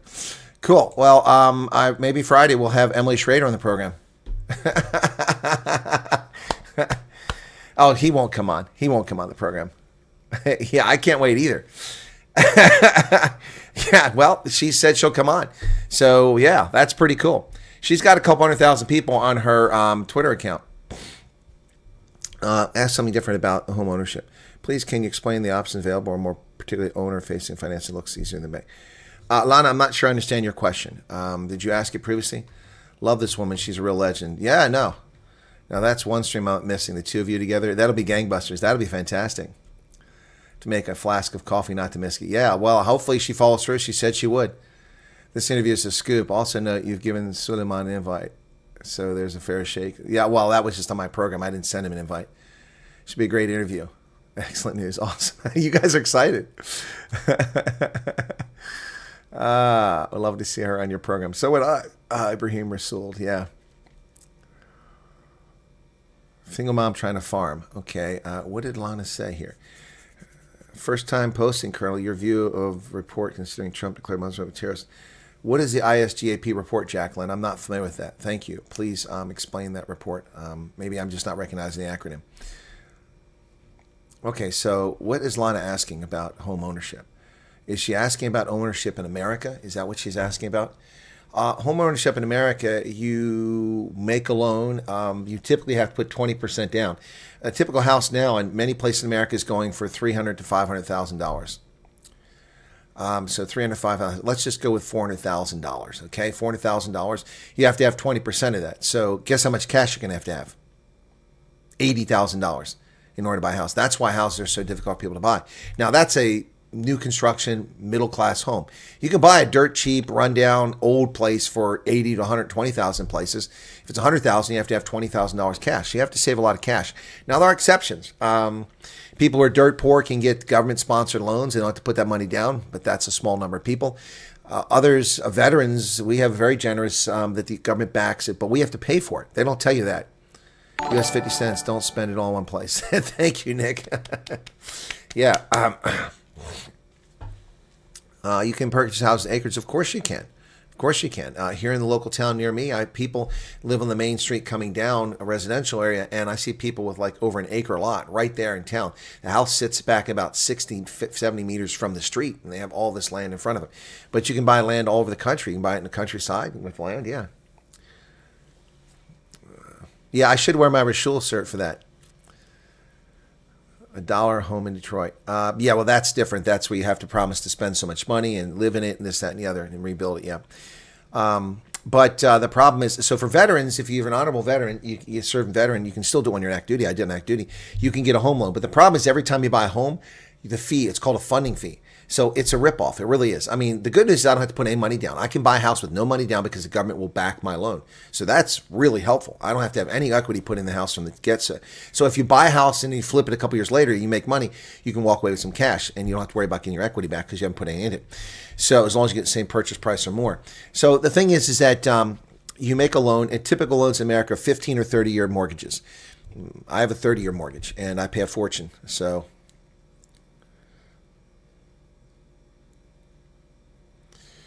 yep. Oh, yeah, the trolls will be here. Red Bull events are epic. Check out the wingsuit jump. Yeah. 31 years, nothing except protests, riots, and crime. Gotta love our diversity. Lets us know so we can share the crap out of the live link. Yeah, I will. Marshall Ego says, wonder if it's first come, first serve random intake questionnaire. No idea. I think on the intake questionnaire, it appears anecdotally, I don't have any evidence that it is not random. It seems to be first come, first serve for that. But that's not how it's been with the PRM email and with the statement of interest. Yep. How much you have to earn to buy a house? It depends what kind of house you want, Leonard. Depends what kind of house you want. I mean, let me go look at houses in Camp Hill. Camp Hill for sale. Houses for sale. Camp Hill houses for sale. Okay. Let's go. Camp Hill Real Estate. We'll go to Zillow and Realtor.com. Camp Hill is not too far from me. So let me just look at that. Okay. So here you go. So $390,000 for that house, a ranch. I wouldn't pay that. $269,000 for that tiny little house. I wouldn't pay that. $315,000, $294,000, $254,000. These are too expensive. Tiny little houses. $199,000, $257,000, $900,000 for a 4-bedroom house. $1 million in Camp Hill. No, not going to pay it. $250,000 for this crappy little thing. Not going to pay it. Yep. So let me zoom out and find some that are, it just only shows Camp Hill houses. Okay. Here's a lot for $165,000 for a lot, not even a house. These ones they don't even list the prices on. $400,000 for that. No, these people are crazy. I'm not paying them that. $389,000 for a house that looks like it's old as the hills. Look at that. They want $400,000 for that. No way. No way.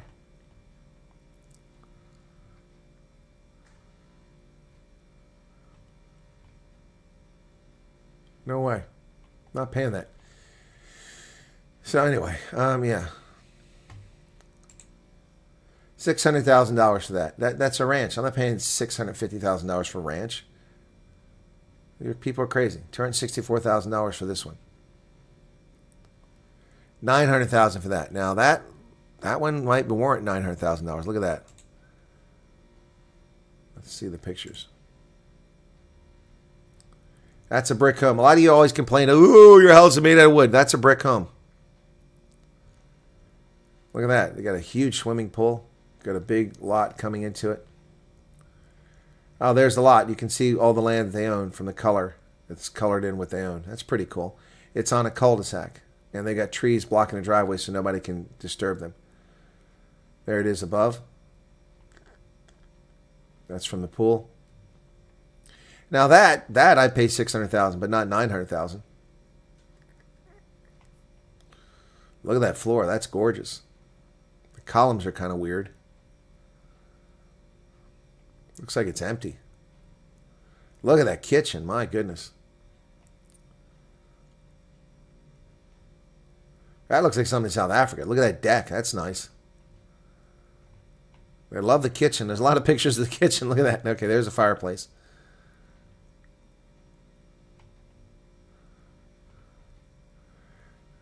Odd light there. That's nice. I like that. What, they got 2 kitchens? Here's another kitchen. They have 2 kitchens. Look at that. They have 2 kitchens. That's wild.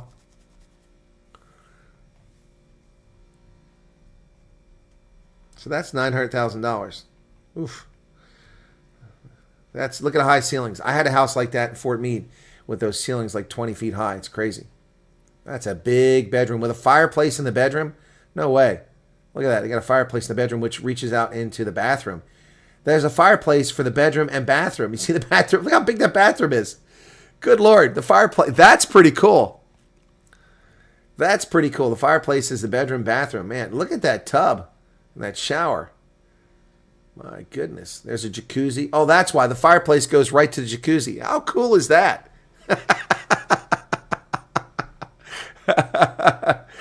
Oh, my goodness. Guy's got a lot of ties. Oh, my goodness. Look at that. I don't like the color scheme. That looks like baby doo-doo. But this color is okay.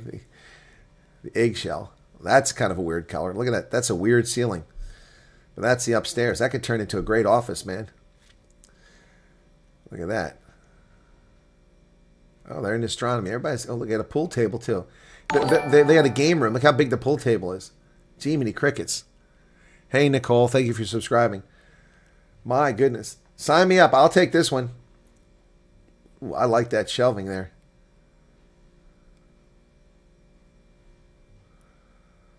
The color there doesn't quite cut it.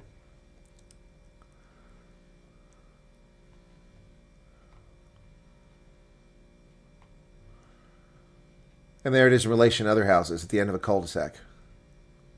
There's in the front. That's the back. The front's all brick.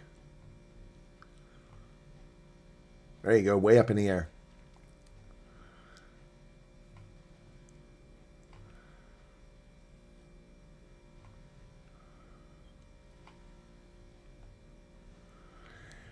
$900,000.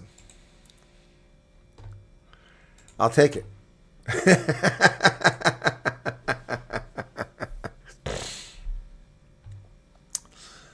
Okay, $250,000 my bank account. Kitchen would you do some work? Love the law being a real estate agent. Every state has different requirements for real estate agents. Lots of people are real estate agents.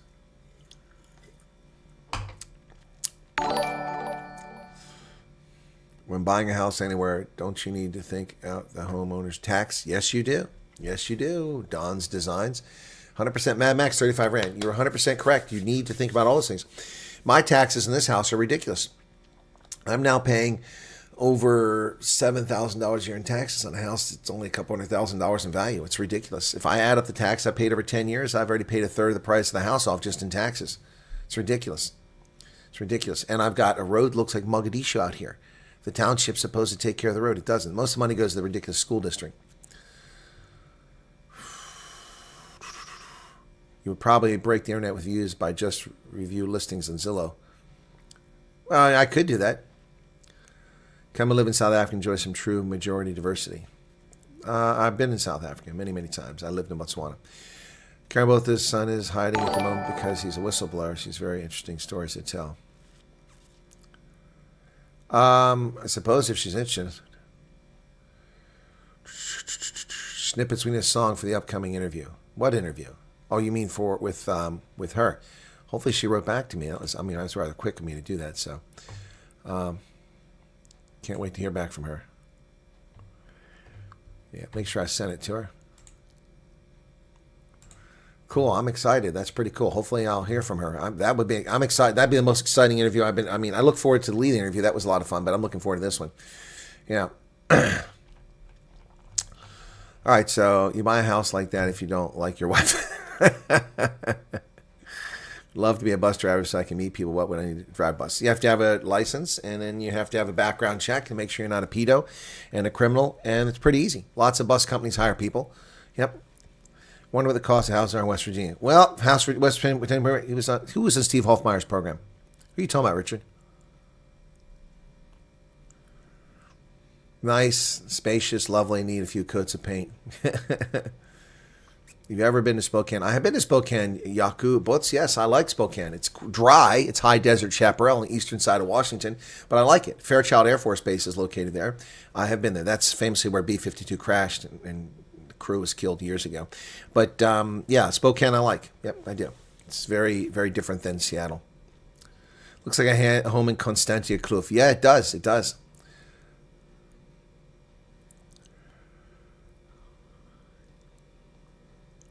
Do I think mechanics will find work easily? Yes, we already covered that. When we covered that, I went and looked for jobs in a local area here. Most of them are starting out at $46 an hour. Most of them are starting at $46 an hour pay for a mechanic, simple mechanic, not even one with advanced skills. 46 times 17 Rand. That's 782 Rand per hour for labor. You work 8 hours a day times 8. That means you would make 6,256 Rand per day as a mechanic working in this area.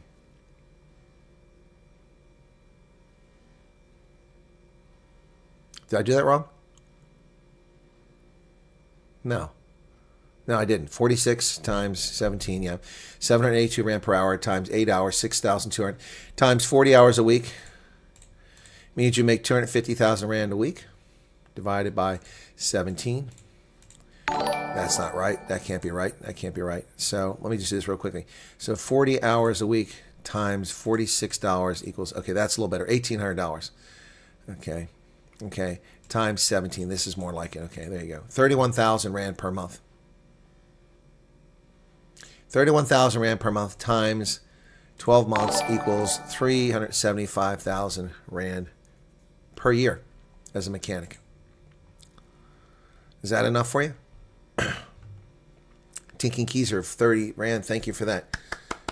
Can we be like the Amish if you want? You live like the Amish in South Africa now. You have no electricity. Jean Spence says, thanks for all the info sharing. Just a note, after speaking, RSC Representative Durbin was not an option for use after asking, so people should be prepared to. Exactly. See, that's why people keep saying they're being told they can be interviewed in Durbin. We have no independent confirmation of that. Same with Port Elizabeth. People are talking out their butt. There is no independent confirmation. Yep. All foreign earnings above 1.2 million are taxed by SARS unless you tax immigrate. Correct. What would a software engineer earn who has 10 years experience? Well, it depends, Ludwig, where you're at.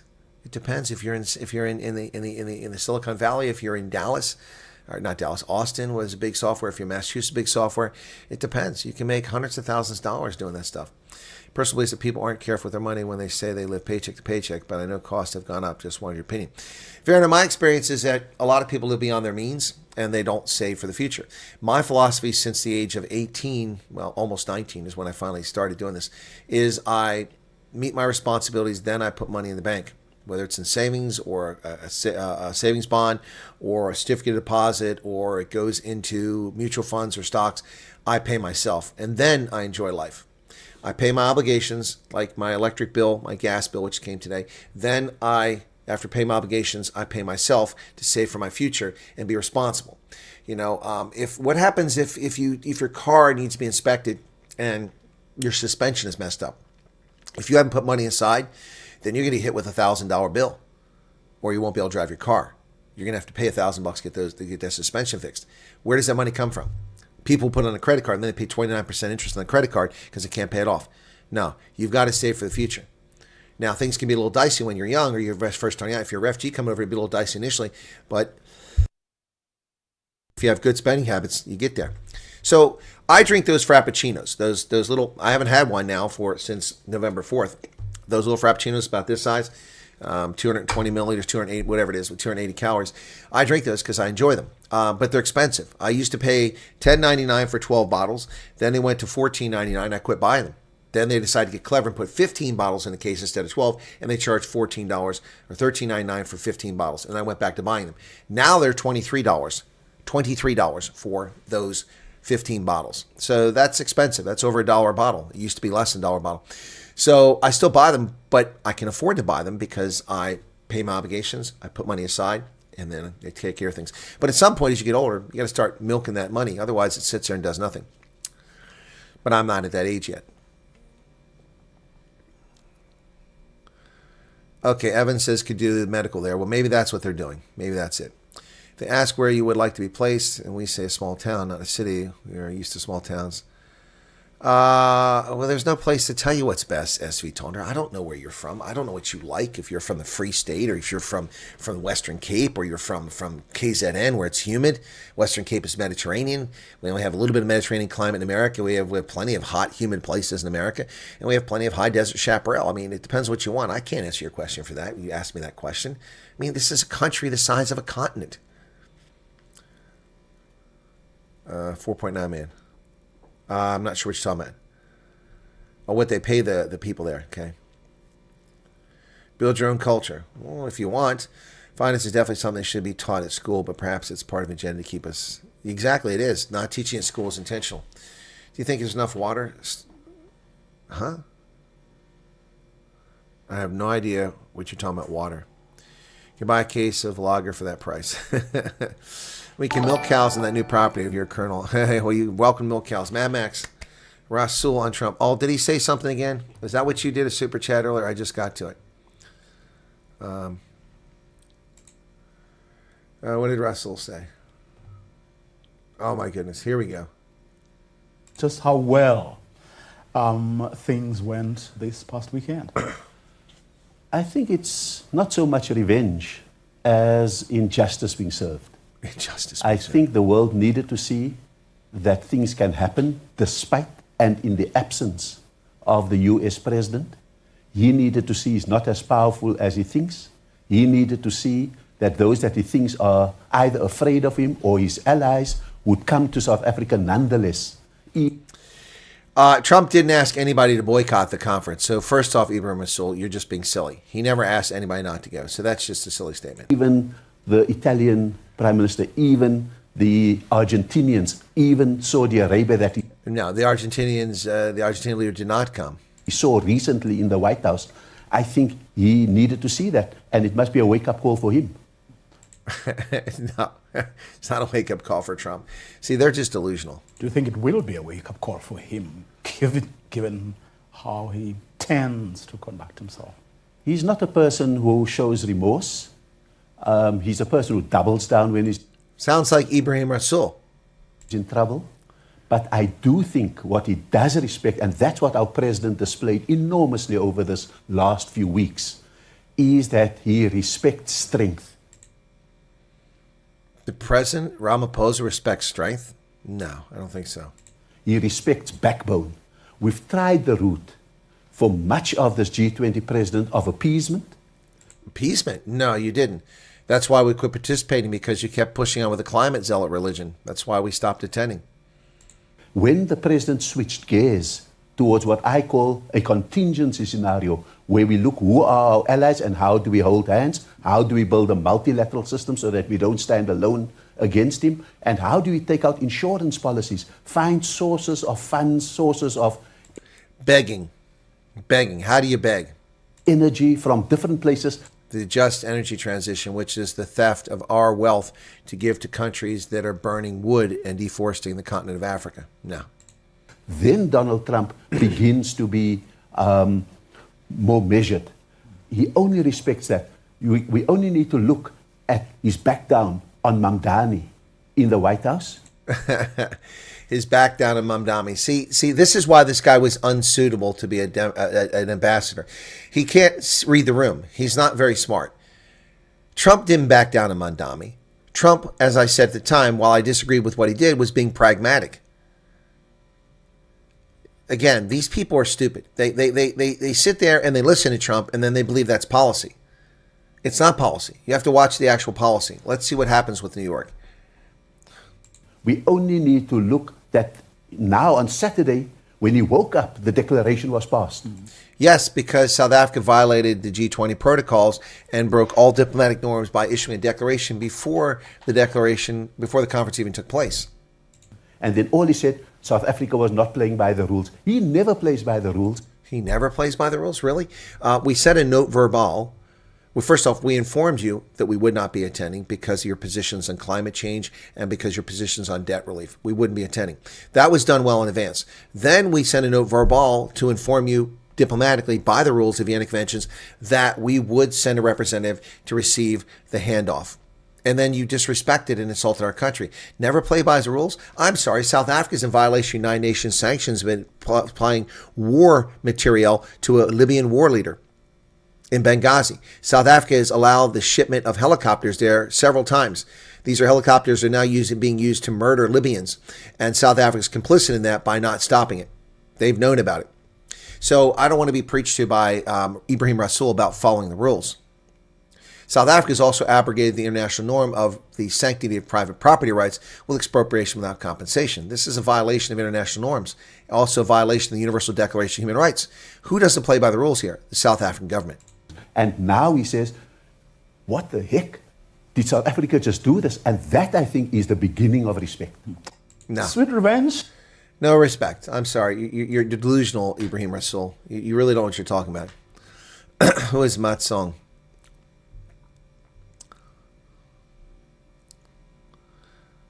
Who is Jeffrey Sachs? Jeffrey Sachs is a Columbia University economist who is a leftist hate wanker who famously wrote a book which became very famous by saying, if we all just gave $1, $1. Yeah, $1. Yep. Basically said Trump doesn't have backbone. Yeah, that's what he said. He also said Trump only respects strength and that South Africa has been appeasing the United States. South Africa has not been appeasing the United States. South Africa has been insulting the United States at every chance they get. Oh, here we go. Quentin from Western Cape. I have a couple of questions for you. Not too sure if you have an interest in hearing me.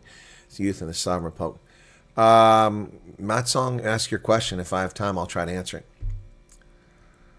Received interviews, case emails. Okay, you guys want to keep talking about refugee stuff. Trump lives in a world. He's being pragmatic. Yep.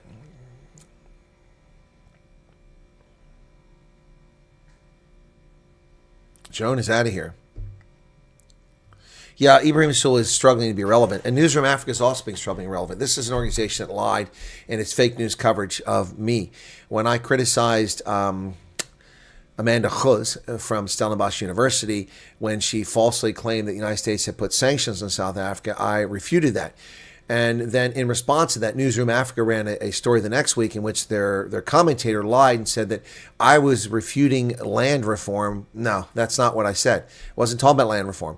I was talking about her lies about sanctions by the U.S. There are no sanctions in South Africa. How many sanctions in South Africa since the end of apartheid? And Ms. Khuz was lying to the public. Either that or she's not very smart. One of the two. You're taking Appleton, Wisconsin. It's in Wisconsin. Wisconsin's a socialist state, but it's got some good people there. If you like harsh winters, you like dairies, you'll like it. Appleton's fine. I guess that's where you're being told you're going. Thank you for 35 Rand. By the way, folks, you don't have to stay where they send you. You're not chained. You're not chained to it. So I'm looking for something here real quick. Okay, why am I not getting, oh, there. So, yeah. Anyway. Did you see the email I sent you regarding Rome Post's info speech insulting Africans? No, I didn't. You sent me an email on that, Krista? Okay, well, I looked at my email last night and I didn't see anything like that. Let me look again.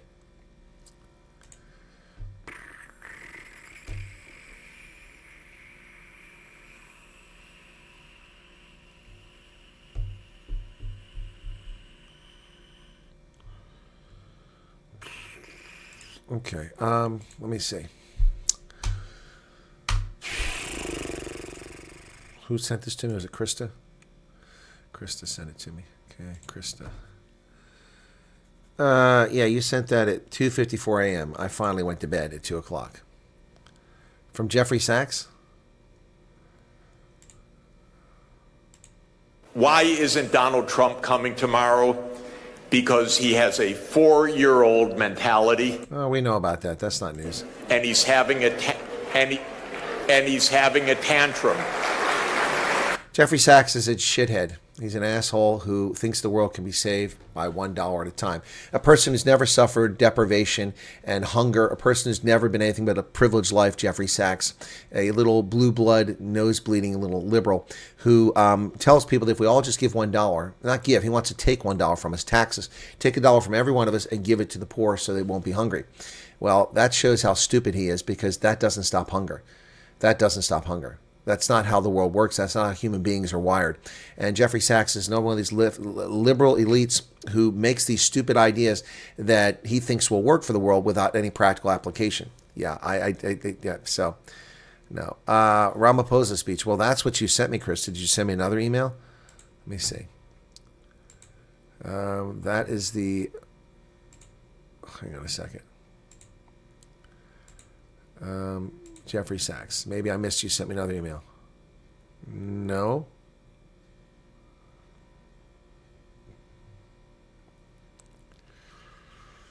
Okay.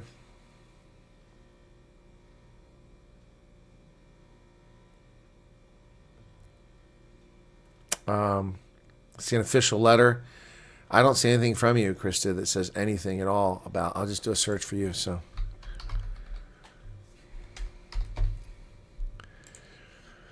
Maybe it didn't show up. Official letter, Jeffrey Sachs, Earl Musk. There's nothing here about Ramaphosa.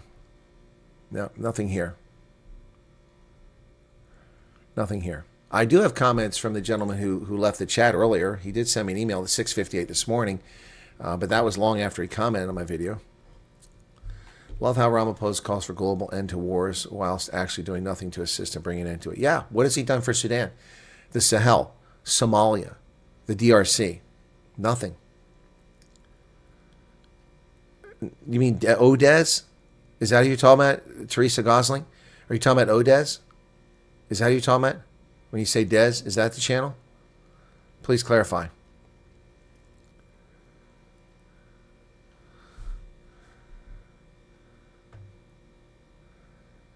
Going to UN, the world must know documents. No, I didn't see that. I don't see anything from Ramaphosa's speech. Garrett, what's on?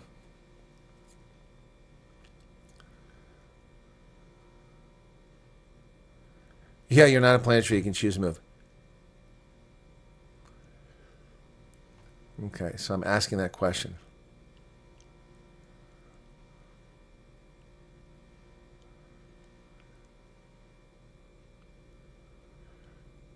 Oh, she's from your community. Okay, all right. Well, I will address Josie. And I will also, Jonathan, I saw your email. Thank you for that. I will address both of them. But again, why did Josie post that on my video? That's unnecessary. It was attention seeking. I have to love and laugh and smile, Chris. And this mods help me with that every day. Okay, cool. G20 vet is the first time people were driving on the left side of the road, or what do you always say on the wrong side of the road? Well, they weren't driving. They were all being escorted. I mean, people were driving for them. Oh, there's. Seeing this childish back and forth slander from world leaders is insane. We as youth will be left to clean this mess, and no world power can stop the youth. I'm sorry, Matt Song. I don't mean to hurt your feelings, but that's nonsense. The youth are nothing. We were nothing when we were youth. Yeah. We're going to change the world. 1960s. You didn't change anything. We're going to change the world today. You're not going to change anything. Why? Because youth are not settled in who they are. They don't know who they are yet. Some do, but most don't. There are a few Alexander the Greats out there who at 18 can conquer the world, but most people aren't. The youth, it's nonsense. The only time youth have made any impact whatsoever in this country in the last 50 years, since Haight-Ashbury and Woodstock, the only time it made any difference in this country is in 2008 when Barack Obama got a few million of them to vote for him. That's it. That's it. I'm sorry. I'm not trying to insult you, my friend, but the youth are nothing. You have no power. You have no experience. You have no depth of knowledge. You have no influence. The only way youth become an issue is if they decide to riot and cause problems, or they're unemployed and can't get a job. That's the bottom line. But it is childish back and forth. You're 100% correct. It's childish. It's insane. But it's also, and the fact that you're mentioning it shows the problem with youth. This isn't new. This has been the norm for decades. So that was not a question. You said you had a question for me. What's your question?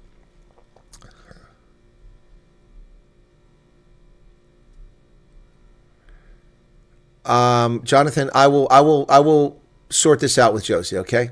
And I will also respond to your email when I'm done here, okay? I've got to run around and go buy some plastic cups for the Veterans Organization tonight, but I will do that. I don't believe I was wrong. If I was wrong, I will read the emails and I will apologize to either or both of you. But again, I don't think I was wrong. I was attacked and it was unnecessary. Ordinary people were so hotful they started making U-turns on the highway. This is all my fault. Josie felt protective. One of the people who you told was a liar on the stream. She was the one who referred my community to you, and she mentors us. Okay, well, I will, Jonathan, it's not your fault. There's no fault here. Again, like yesterday when you outed yourself, I wasn't picking on you. I made a general statement which was factual. Okay. Yeah, and again, I only got angry because I was only given half the story. Not even half the story. First, the comment was that people were using the K word in the chat. I went back 30 minutes. It wasn't used once. It wasn't used once. That's as far back in chat as you can go. And people waited a half hour later. They're complaining about something, not getting to my attention. Nobody put an at Colonel Chris Wyatt. No one put an at to draw my attention to the chat that whole 30 minutes. I mean, I don't see all these chat. There's hundreds of people chatting over here. So then I was told that people are using the K word. And I'm like, that's impossible. I showed you guys, and I'll do it again right now. I will show you what stuff is blocked on my channel. There are 4 words that are blocked, and you can't use them. Now, if it slips through, YouTube deletes it. I can't control that. I mean, that's very unrealistic. And to be upset about that's very childish and very uninformed. So I'm going to show you. I'm not here. You'll see it right here. I'll do it all in front of you. There you go. I go to settings, which is over here. I go to community moderation. And where's it at here? There's the block words right there. 4 words. The P word, the N word, the K word, and the F word. They're blocked. People cannot use those words on my channel in the chat. That wants me to think I'm going to change it. I'm not. So no one can do that. So I took great offense to being told that, and also being told I was told a partial story. There was no K word there, and I refuted it. It's a lie. Then I was told today that it was in Afrikaans. Well, how about giving me the whole story there? But the word is spelled the same in Afrikaans as in English, so it didn't show up. Anyway, yeah, so there's no fault here, Jonathan. Just people need to listen, and they need to tell me the whole story. No, Jonathan, I'm happy to talk to all you guys. You want to have a WhatsApp conversation, Jonathan? I'll have a WhatsApp conversation with you guys privately, not on air, privately. We can have WhatsApp conversation, or I can do a Zoom session. That's even better. It's easier for me to manage. I can do a Zoom session. Exactly. Why are people blaming me for things that are not controlled by me? You know? Thank you. See, now we get the whole story. Ronald Lowe says it was typed backwards. Well, thank you. See, that was never shared. I was told it was used a K word. Then I went. Then I was told, well, the letter K was used. I'm like, you're upset about the letter K? I can't block the letter K. Now I'm told this morning that it was in Afrikaans. Now I'm added one more piece. It was done backwards. Seriously. Seriously. How in the world do people expect me? This is just people starting crap. And you know what, Jonathan? I'm very pissed off. And you know why I'm pissed off? Ladies and gentlemen who've been with this show for the longest time, tell me something. Confirm whether this is true or not. You can tell whether it's true or not. You can tell people, Hendo, you know. Who do I support? Who do I promote in South Africa? I promote Afrikaans, Tswana, Sotho, and one other group of South Africans. One other group of South Africans do I constantly promote and say I have a great affinity for these people. Who is that group? Can somebody tell me who that group of people is in South Africa? Anybody. Anybody that's been here forever.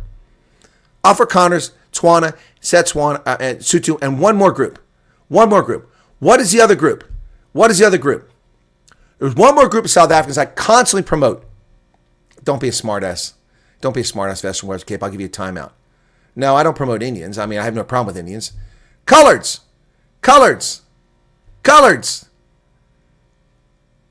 I've gone out of my way to speak well of colored South Africa, to promote colored culture in South Africa, to talk about COPSA, to talk about this. And that's why I'm very upset about this now.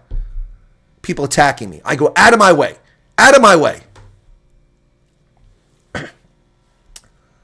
We took screenshots, but was scared to share with you because you got so angry and misunderstood. We know you promote us. Your friend who referred us to assured us of that. Yep. Yeah, Kyle Wagner, they're going to say it's Big Wing. It doesn't matter. Even if the whole thing had fallen apart, they would have said it would have been Big Wing for Cyril. Virtual Western Kate, way too much testosterone. Well, I'm asking a serious question. You're trying to be funny. It's not the time to be funny. There you go. My song is a proud Tswana. Hey, Otsihiri Jang. Eh? They're proud people. Yep, I agree. And who've been abused by everybody for so long. Yep.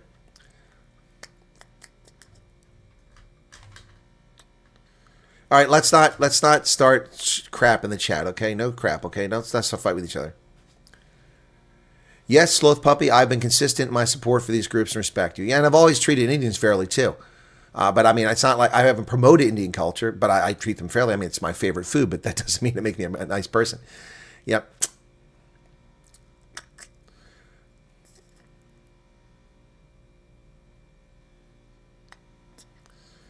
Anyway.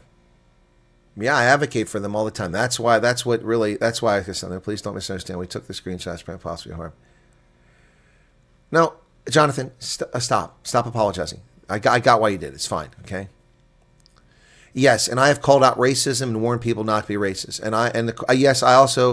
That's right. I've also promoted the Koyan San. I mean, I tried for 3 years to get an interview with a lovely lady in her 90s, and I finally got there to promote. She's the last speaker of Unu language. Yep.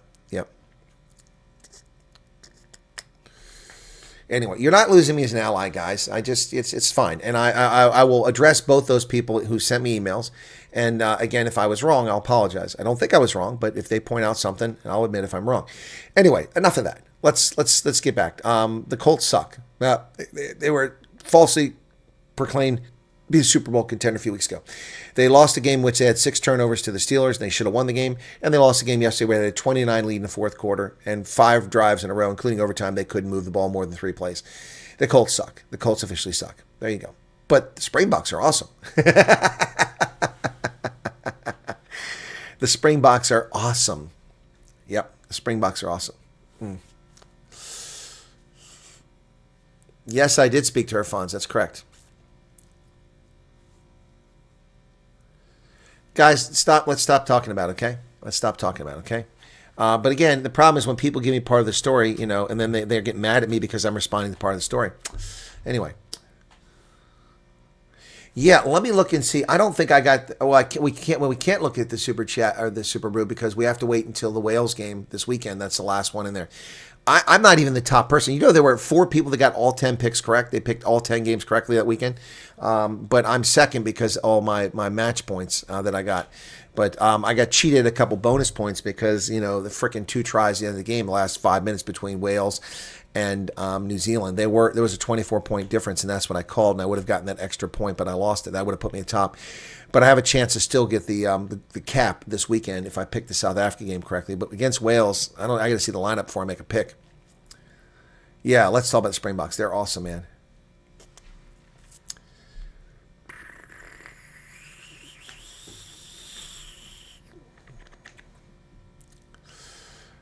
Thank you, Jonathan. I'm currently first in the URC Super Brew poll. Are you a scientist? I didn't notice that. Yeah, no, but the problem is I've clapped like a pro twice. I got the cap. I'm almost on the cap this week out of 4 weeks. And then 1 week I got the wooden spoon. The other week I was just middle of the road. I didn't get any bonus points. So yeah, it's Super Brew is feast or famine, man. It's feast or famine. Feast or famine. Yeah, that's probably a good screen. But I want to see what the lineup is if we're going to experiment again like we did against Italy.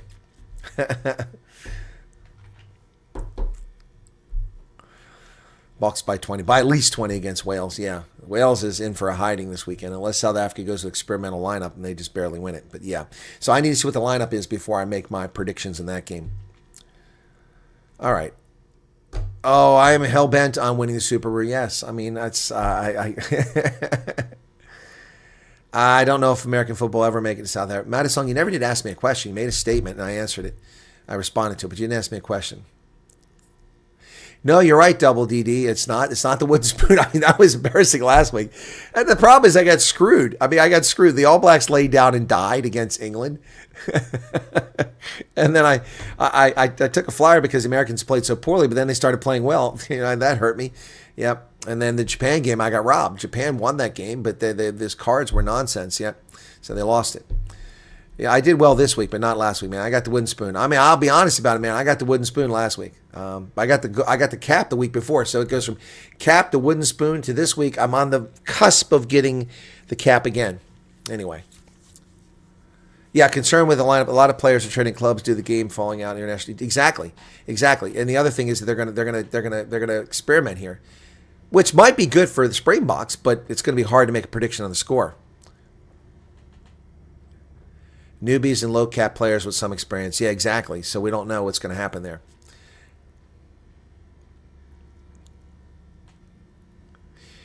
Well, look, the G20. Okay, at the end of the day, folks, the G20 is over. South Africa still has 45% unemployment. The mafia still control the construction industry. The mafia still control the taxi industry. Children are still going hungry. 8.5 million South Africans still living with HIV. 600,000 South Africans living with tuberculosis. There is still cholera, or has been cholera in Hammanskraal, among other places. There's 27,000 South Africans brutally murdered every year. The ANC is still stealing money left and right. The GNU is a failure.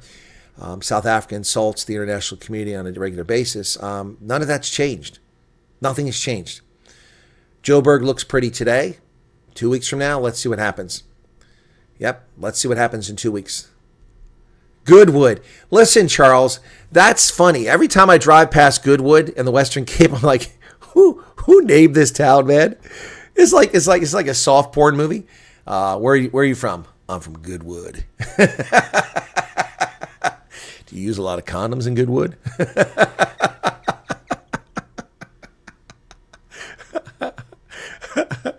Oh man! I mean, I seriously, because I drive past Goodwood all the time. I'm like,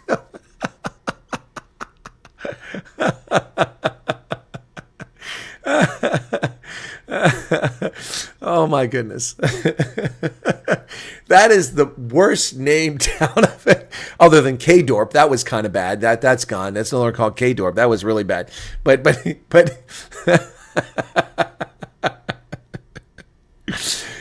hey, just send it to my house. It's Hardwood Lane, 27 Hardwood Lane in Goodwood.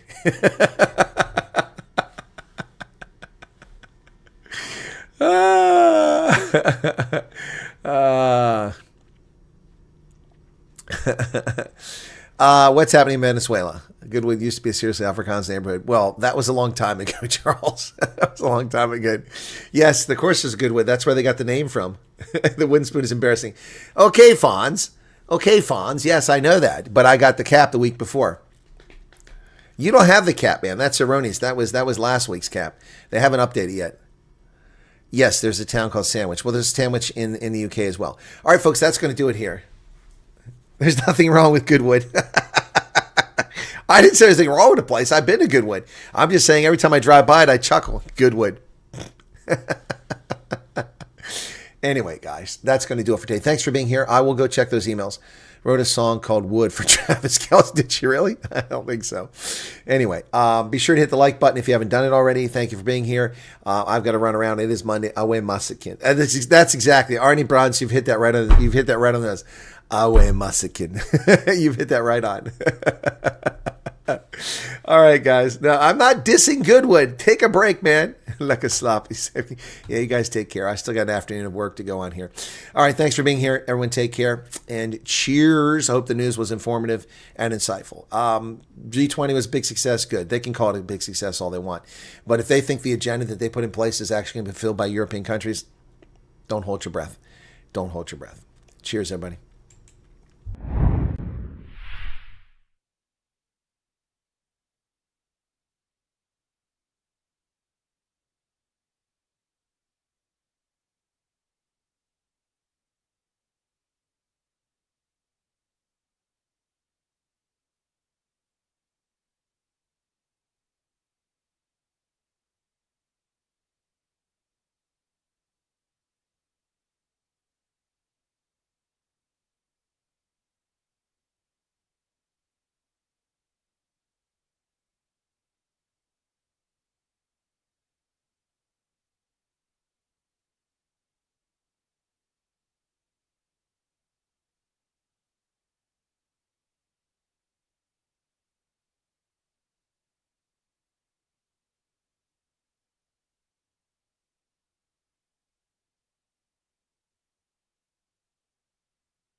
I can't end the stream, folks. YouTube is not opening my studio up. Well, let me just play some music while I wait for this thing to load. There it is. Okay, never mind. My goodness. YouTube acting up again. All right, so it's still not loading. Okay, now let me end this.